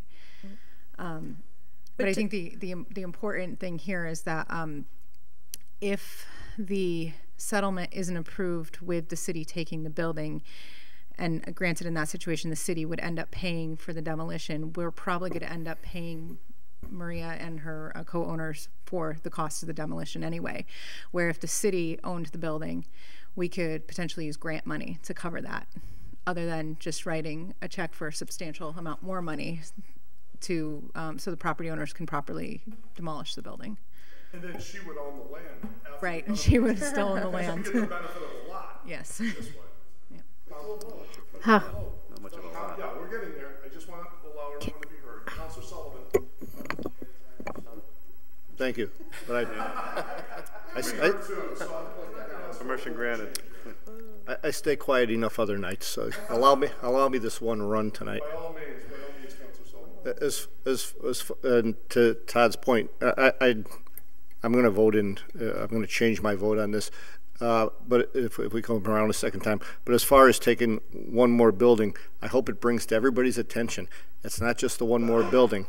It's the 50, 60, 70 other buildings in Holyoke that we're at risk for. All right, so 69, 70, one more. Yeah, it stinks. It's a bad deal, but it's the best deal on the table.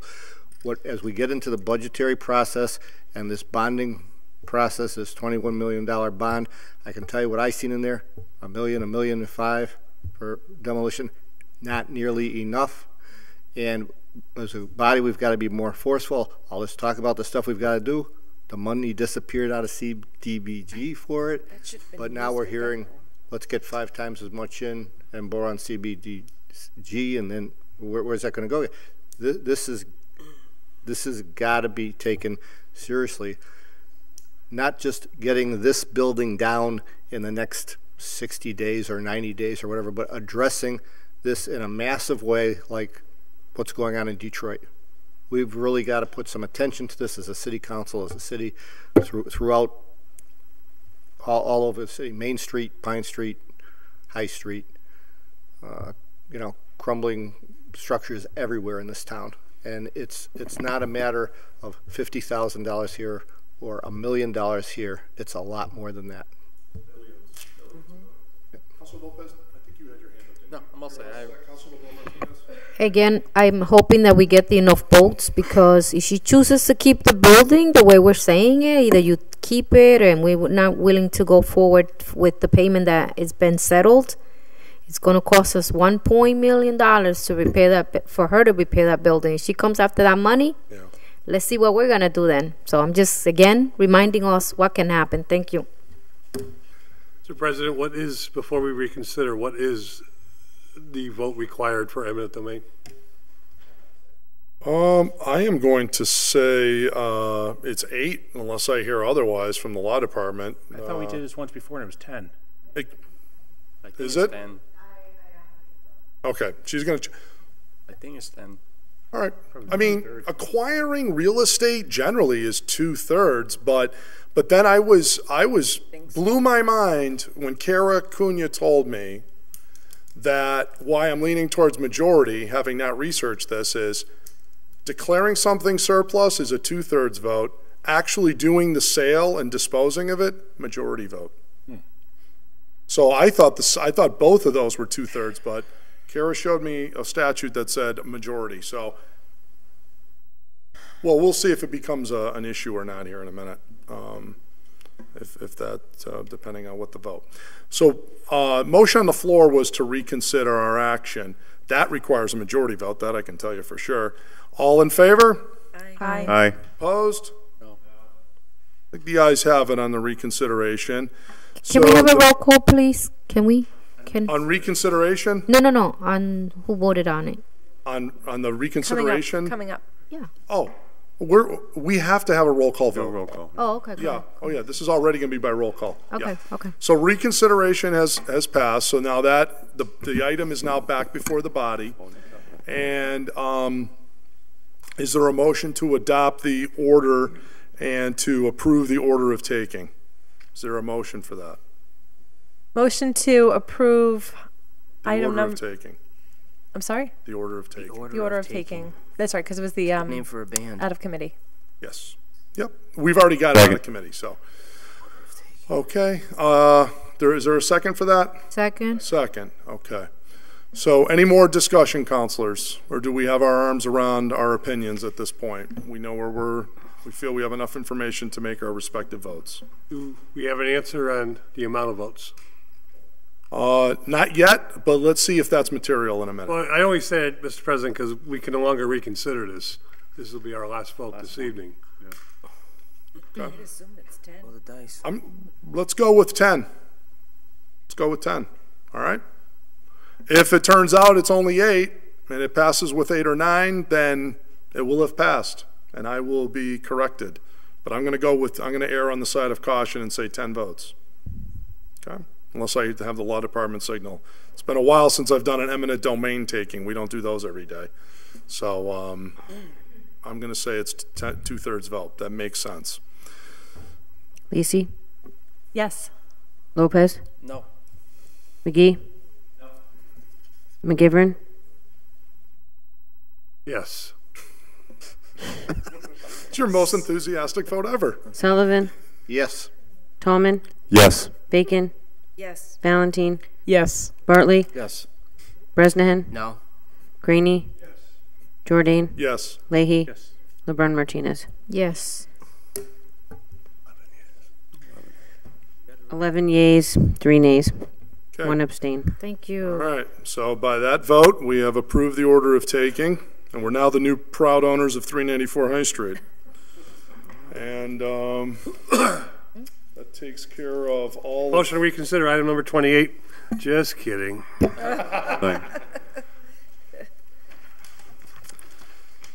Okay, so we've gotten that dirty handiwork out of our way. We're now up to item 29, if memory serves. Second. Okay.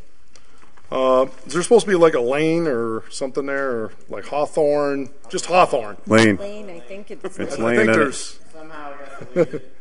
All right. Hawthorne Lane. All right. So friendly amendment to add lane. Ward 7's on a first name basis. Yes, exactly. They just exactly. Just the Hawthorne. Yale, That's Harvard. Ward 7 up there. You know?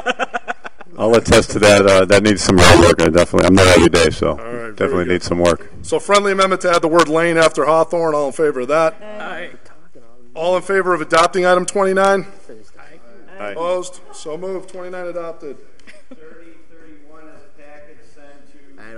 Second. A motion on the floor is to take 30 and 31 and to send to finance.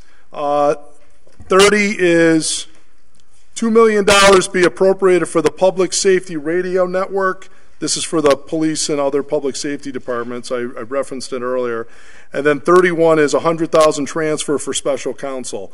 Motion on the floor is to send 30 and 31 to finance. Any discussion? All in favor? Aye. Opposed? So moved. Mr. President, motion to suspend the rules and take up item number 32, 33, 34, 35, and 38 as a package. Okay. Motion to boy, suspend the Counselor. rules to take 32 through 38. 35 and 38. 39. Okay. 32 through 35 and adding 39. 38. Oh, and 38. As a package. All in favor of that? Aye. So moved. Okay. 32 is all these from by way of Councilor Roman. Order that the intersection of Mosier and Center become a four-way stop is 32. 33, that the intersection of Mosier and North Bridge become a four-way stop intersection. 34 is an ordinance be created to establish a Human Rights Commission. And 35 is that an ordinance be adopted relative to fair chance rule. And 38, that the city of Holyoke create an ordinance relative to gentrification mitigation zones. All to ordinance, Mr. President, but can I, again, I forgot, and I apologize, adding Councilor LeBron Martinez as a co-sponsor for item 32 and 33, please? Okay, Thank you. adding Councilor LeBron Martinez as a co-sponsor on items 32 and 33. Mr. President, Yes, Councilor Lisi. can I be added as a co-sponsor with the maker's permission to 35 and 38? Of course. Okay, adding, let's see here. Adding Councilor Lisi to items 35 and 38. I also like to be added to that, please. Both of those two? Yes, thank you. Okay, let's get you on all these. Councilor LeBron Martinez on 35 and 38. Mr. President? Yes, Councilor Valentin. Can you please add me to 34? I think I was on the original one. That's okay. 34, 35, You like 38. Okay. So adding Councilor Valentin to 34, 35, and 38. Thank you. Without objection. Consider that done. All right. Motion on the floor is to send. Oh, I'm sorry, Councilor Under further Lisi. discussion, I just had a question. I was under the impression that we do have a Human Rights Commission, and so was just wondering what's different about this order. Oh, good question. Okay. Through you, Mr. Chair. So yes, I filed this order again. I wanted to get these as swiftly to committee as possible as actionable items. The mayor created a Human Rights Advisory Council, who, when upon taking office, they're not created through ordinance, so they don't get appointed by the mayor, approved by us. and they have no investigative power. I met when former mayoral aide Billy Glidden was still with the city. I met with Billy and the commissioner, well, the advisory council members, and charged them with creating and meeting once a month, doing the process. To my knowledge, there were 6 individuals, all of them from Ward 6. Hey, what can we say? Yeah, hey, you know, it's a super powerful ward. But since then, 4 individuals have left the group, so there's only 2 advisory board members that I know of that are active. So for me, it's just codifying, solidifying, and truly making it a real commission. And I spoke with the mayor today about this, and he's in support of this. And then in that case, I'd like to be added to 34. Okay, adding Councilor Lisi to number 34. Okay, great. Motion on the floor is to send all those to ordinance. All in favor of that? Aye. Opposed? So moved.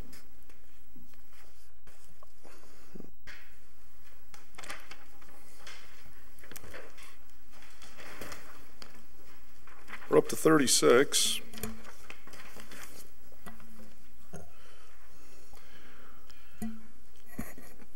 This is a refile, Mr. President, to charter and rules. Yep, this is reintroduced by Councilor Roman. Order that the City of Holyoke place a binding referendum changing the charter to make terms of all remaining local municipal elected officials not elected to 4-year terms to switch and become 4-year terms. Refiled, and so you'd like this over at Charter and Rules? Yes, I just wanted to make sure, because there's some confusion around if it's in the jacket, to make sure it gets there. Okay, very good. So motion on the floor is to send 36 to Charter and Rules. All in favor of that? Aye. Opposed? So moved. Just voted on that. 37, order that the DPW remove and replace all the benches at Carlos Vega Park, replace with benches in storage at John J. Lynch.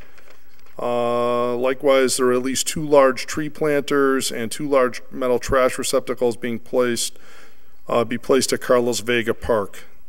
Likewise, that any remaining benches, planters, trash receptacles be dispersed at parks in most need. Receive and adopt, Mr. President. Okay, motion's been made and seconded to receive and adopt item 37. Any discussion? Councilor Roman? Briefly, Mr. President, it's just when, again, and I'm very grateful to take that John Lynch tour myself, but it amazed me when we went towards the back of one of the hallways that there was a whole storage room full of furniture donated by the Holyoke Mall, which is an amazing thing to have, and we're grateful to have them as a tenant here in the city and that they're in my ward. But to me, that we have benches and parks and even trash receptacles that could be used in parks throughout the city, just sitting there idly, to me, took me aback. So I did let the DPW chief know and the mayor's office know in that tour that I'd be filing this order because we need to get them out there. The parks really could use them. Thank you. Okay, very good.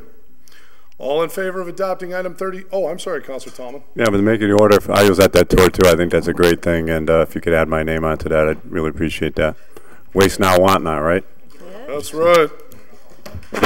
Can I ask a quick question? Absolutely. Did they have any more equipment left? Because there's some parks here that need some support. I'm curious. I can tell you that there is enough in there that it could truly capacitate a lot of the parks that are in dire need. There's that much in storage. Thank you. It was quite an amount there. Councilor Graney. I was on that tour also, and most of that material is in good shape. There's no reason why we can't use it.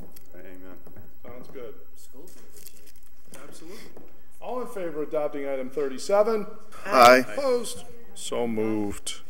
38 we already took care of. Now we're on to 39, and that says from Councilor Roman that the City of Holyoke widen and expand the rear entrance leading into the back parking lot of Holyoke High School. Mr. President, I'd like to receive and adopt, but also add Councilor Sullivan and LeBron Martinez as co-sponsors. This all stems from our joint committee meeting. Okay. Anything briefly as to why this is needed? Yeah, so in our conversations when we were talking about safety procedures and protocols, one of the things that came out in the public section was the fact that both the receiver, the police department recommended that the back entrance to Holyoke High School to that second parking lot is very narrow.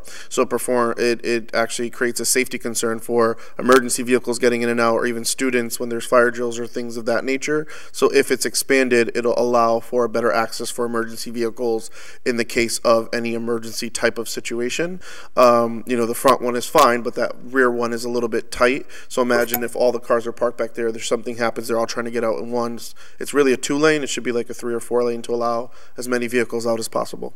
Can I be? The only thing I would just point out is they do use that lower field for a lot of sports things, and I'm just wondering if you chunk off 30, 40, 50 feet of that, is that Is that okay? Is that going to be Can we send it to public safety so Yeah. we can get people? I'm just saying, is that been thought about, and are they aware of that before we just say, go do it?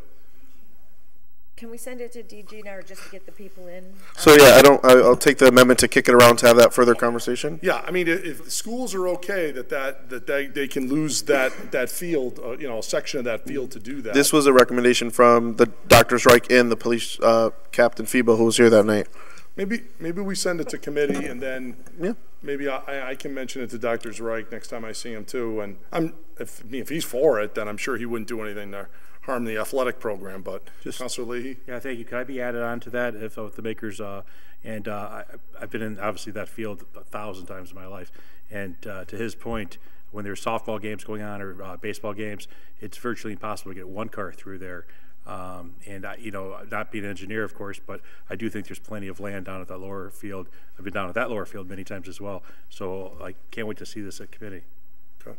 Councilor Sullivan. Yeah, and I don't think it'd affect the field itself. It'd just wipe out a few pine trees there. Okay. All right. Okay.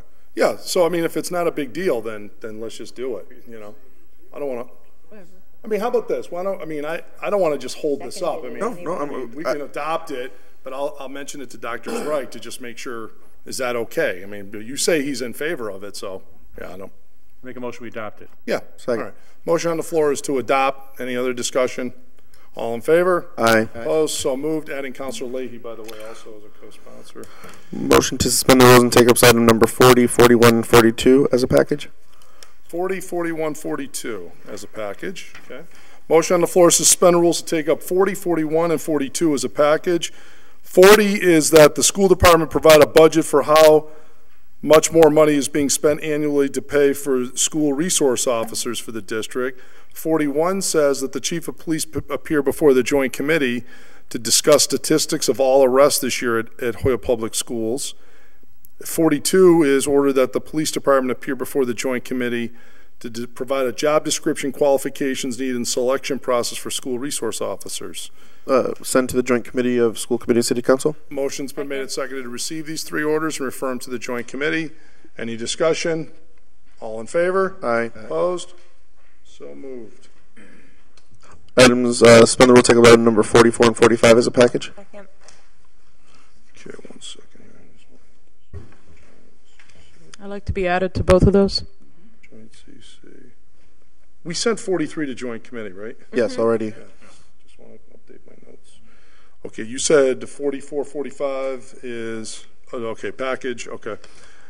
Motion's been made and seconded to have items 44 and 45 as a package. All in favor of that? Aye. So moved. 44 is that the City Council create an official resolution to celebrate El Sol Latino's 12th anniversary as Holyoke's only bilingual newspaper, owned by Manuel Frau Ramos. Or number 45, that the City Council create an official resolution congratulating Salsa Renge Restaurant on its 11-year anniversary, owned by Jose Bao.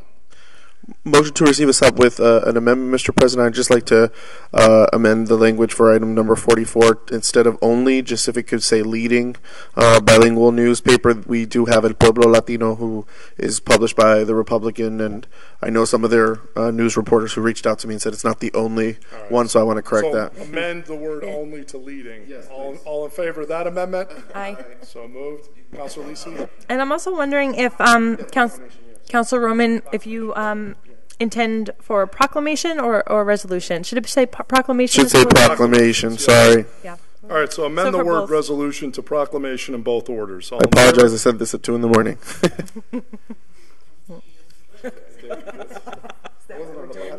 The deadline was noon. Can we define leading for all my friends at the Springfield papers? First. Let's say first. Leading. It's in the eye of the beholder, right? Yeah. But we are elected officials. Yes, and we are held We're to the highest adopting standards. a proclamation that says leading. Leading. It was vetted by them. We have They approved declared it. it the leading by our proclamation. If I may, Mr. President. Yes, Councilor I have Lopez. to abstain from number 44.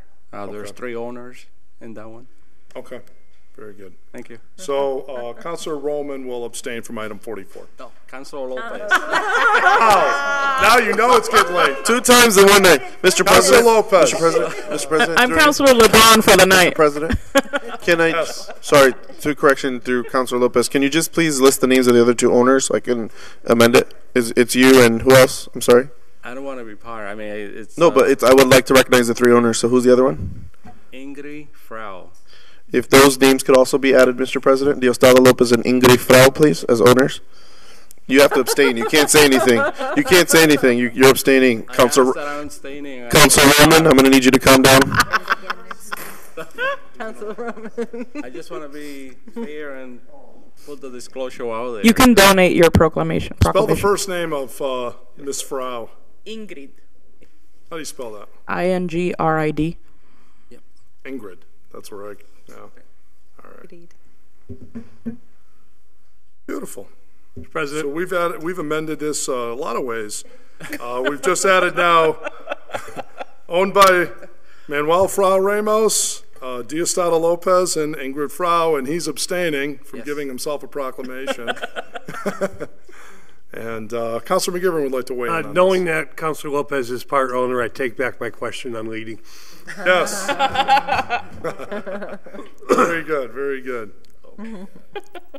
So, we have 2 wonderful proclamations to give to 2 sets of wonderful people. Any other discussion? All in favor? Aye. Opposed? Adopted. 44, 45. Great. 46, we know we took care of that, right? 47, handicap sign introduced by Councilor Valentin, be put in front of 171 Beach for Estella Acosta. Refer to ordinance with a copy to the Commission on Disabilities. Second. Motion's been made second to send to ordinance with a copy to the Disabilities Commission. All in favor of that? Aye. Opposed? So moved. Item number 48, introduced by Councilor Jordan. City Council advertised for the position of Water Commissioner. I'd ask that this be adopted and sent over to personnel with our administrative assistant to spearhead the lead on all of that and work very closely with our esteemed personnel director. And make sure we get the resumes. And we get resumes, and we have a job description, and on the motion, there's an advertisement, and it's very proactive, and so we have candidates ideally by January. Okay? Wonderful. All in favor of adopting and having, referring a copy to personnel and the administrative assistant to facilitate? All in favor? Aye. Opposed? So moved. Item number 49 has already been sent to committee, so that's all set. We're up to 50. 50 is introduced by Councilor Jordan. Ordered that the Economic Development Office, Department of Park and Rec, Mayor's Office, please meet with the Holyoke Creative Arts Center to discuss if the city can be of assistance with their space issues other than a cash rental subsidy. Do we have available space in a municipal building that perhaps could be used that does not add cost to the city? Abbreviated reading. Is there private space available? Wow. Can they apply for CDBG funding?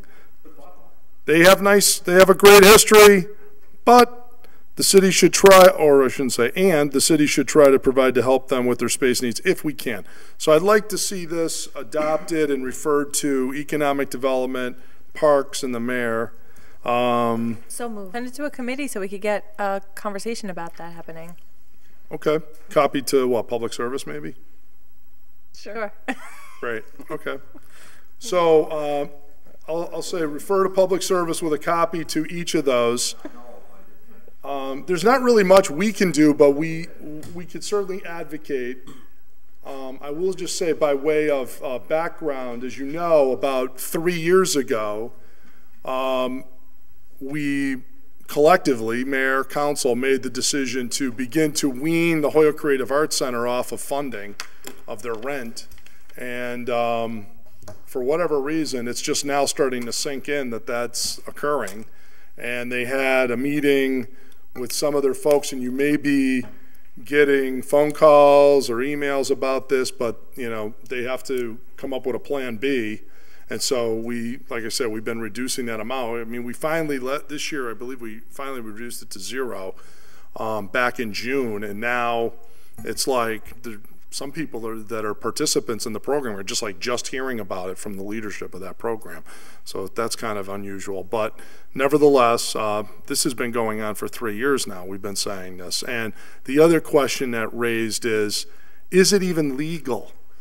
Is it even legal for the city to use tax money to give to private organizations to pay their rent? I'm not so sure that's even legal, right? I'm unaware of us giving any money to any private organizations, period, tax revenue in the city budget. I'm unaware of that. So nevertheless, if there's some way we can be of assistance, but this was a decision that was collectively made. So I figured I would respond to calls that were received. So with that having been said, I would be fine with sending it to the Public Service Committee with a copy to those 3 groups to work on it and give us a solution, if there is a solution. All in favor? Aye. Opposed? So moved. 51. Order that Fran Dwyer be given a proclamation of thanks for his many years of faithful service to the City Council and the Holyoke Water Works as a Water Commissioner. Great job, Fran. I'd like to ask that this be received and adopted. Goes without saying. I think Fran's done a great job. All in favor? Aye. Opposed? So moved. 52. Introduced by Councilor Leahy. Order that flags in Veterans Park that are worn and torn be replaced with new ones. If the Veterans Administration Department does not have the money in a line item for this, please refer to the Mayor's office for funding. Received, and it's been complied with? It's been complied with. Yes, I talked to Richard Purcell tonight. He said sorry? Good. Good. Richard's on top of it? Yes. Oh, I that's talked to him good to earlier. Guardian of the flags. God bless him. So, order to that the, so what, you just what, complied with? Or leave to withdraw? Or either one. Okay. Motion on the floor is that item 52 has been complied with. All in favor? Aye. Aye. All opposed? So moved. Could we go back to number 50 for just a minute? Sure. Reconsider our action, go back to item 50. All in favor? Aye. Opposed? So moved. Councilor Sullivan. Well, I didn't want to reconsider the action. I just wanted to see if we could reach out to them. The CDBG grant, on the 15th, there's a public hearing going on, and there's also all the papers and applications. So we should somehow communicate to them that that's when the process begins. If they're going to apply for funds, they should be attending that meeting. Okay, why don't we also have a copy of this order sent to the Holyoke Creative Arts Center and remind them that they, if the administrative assistant could see about letting them know that they should connect with the CDBG as soon as possible, that there's something coming up on the 15th of December, that they should apply for funding. Okay. All in favor of that? Aye. Aye. Opposed? So moved. So that friendly amendment and the rest of it's the same. 53. Order introduced by Councilor LeBron Martinez that a handicap sign be placed in front of 267 East of White Street for Margarita Santos and Jose Febles. Ordinance and disability? And disability, please. Thank you.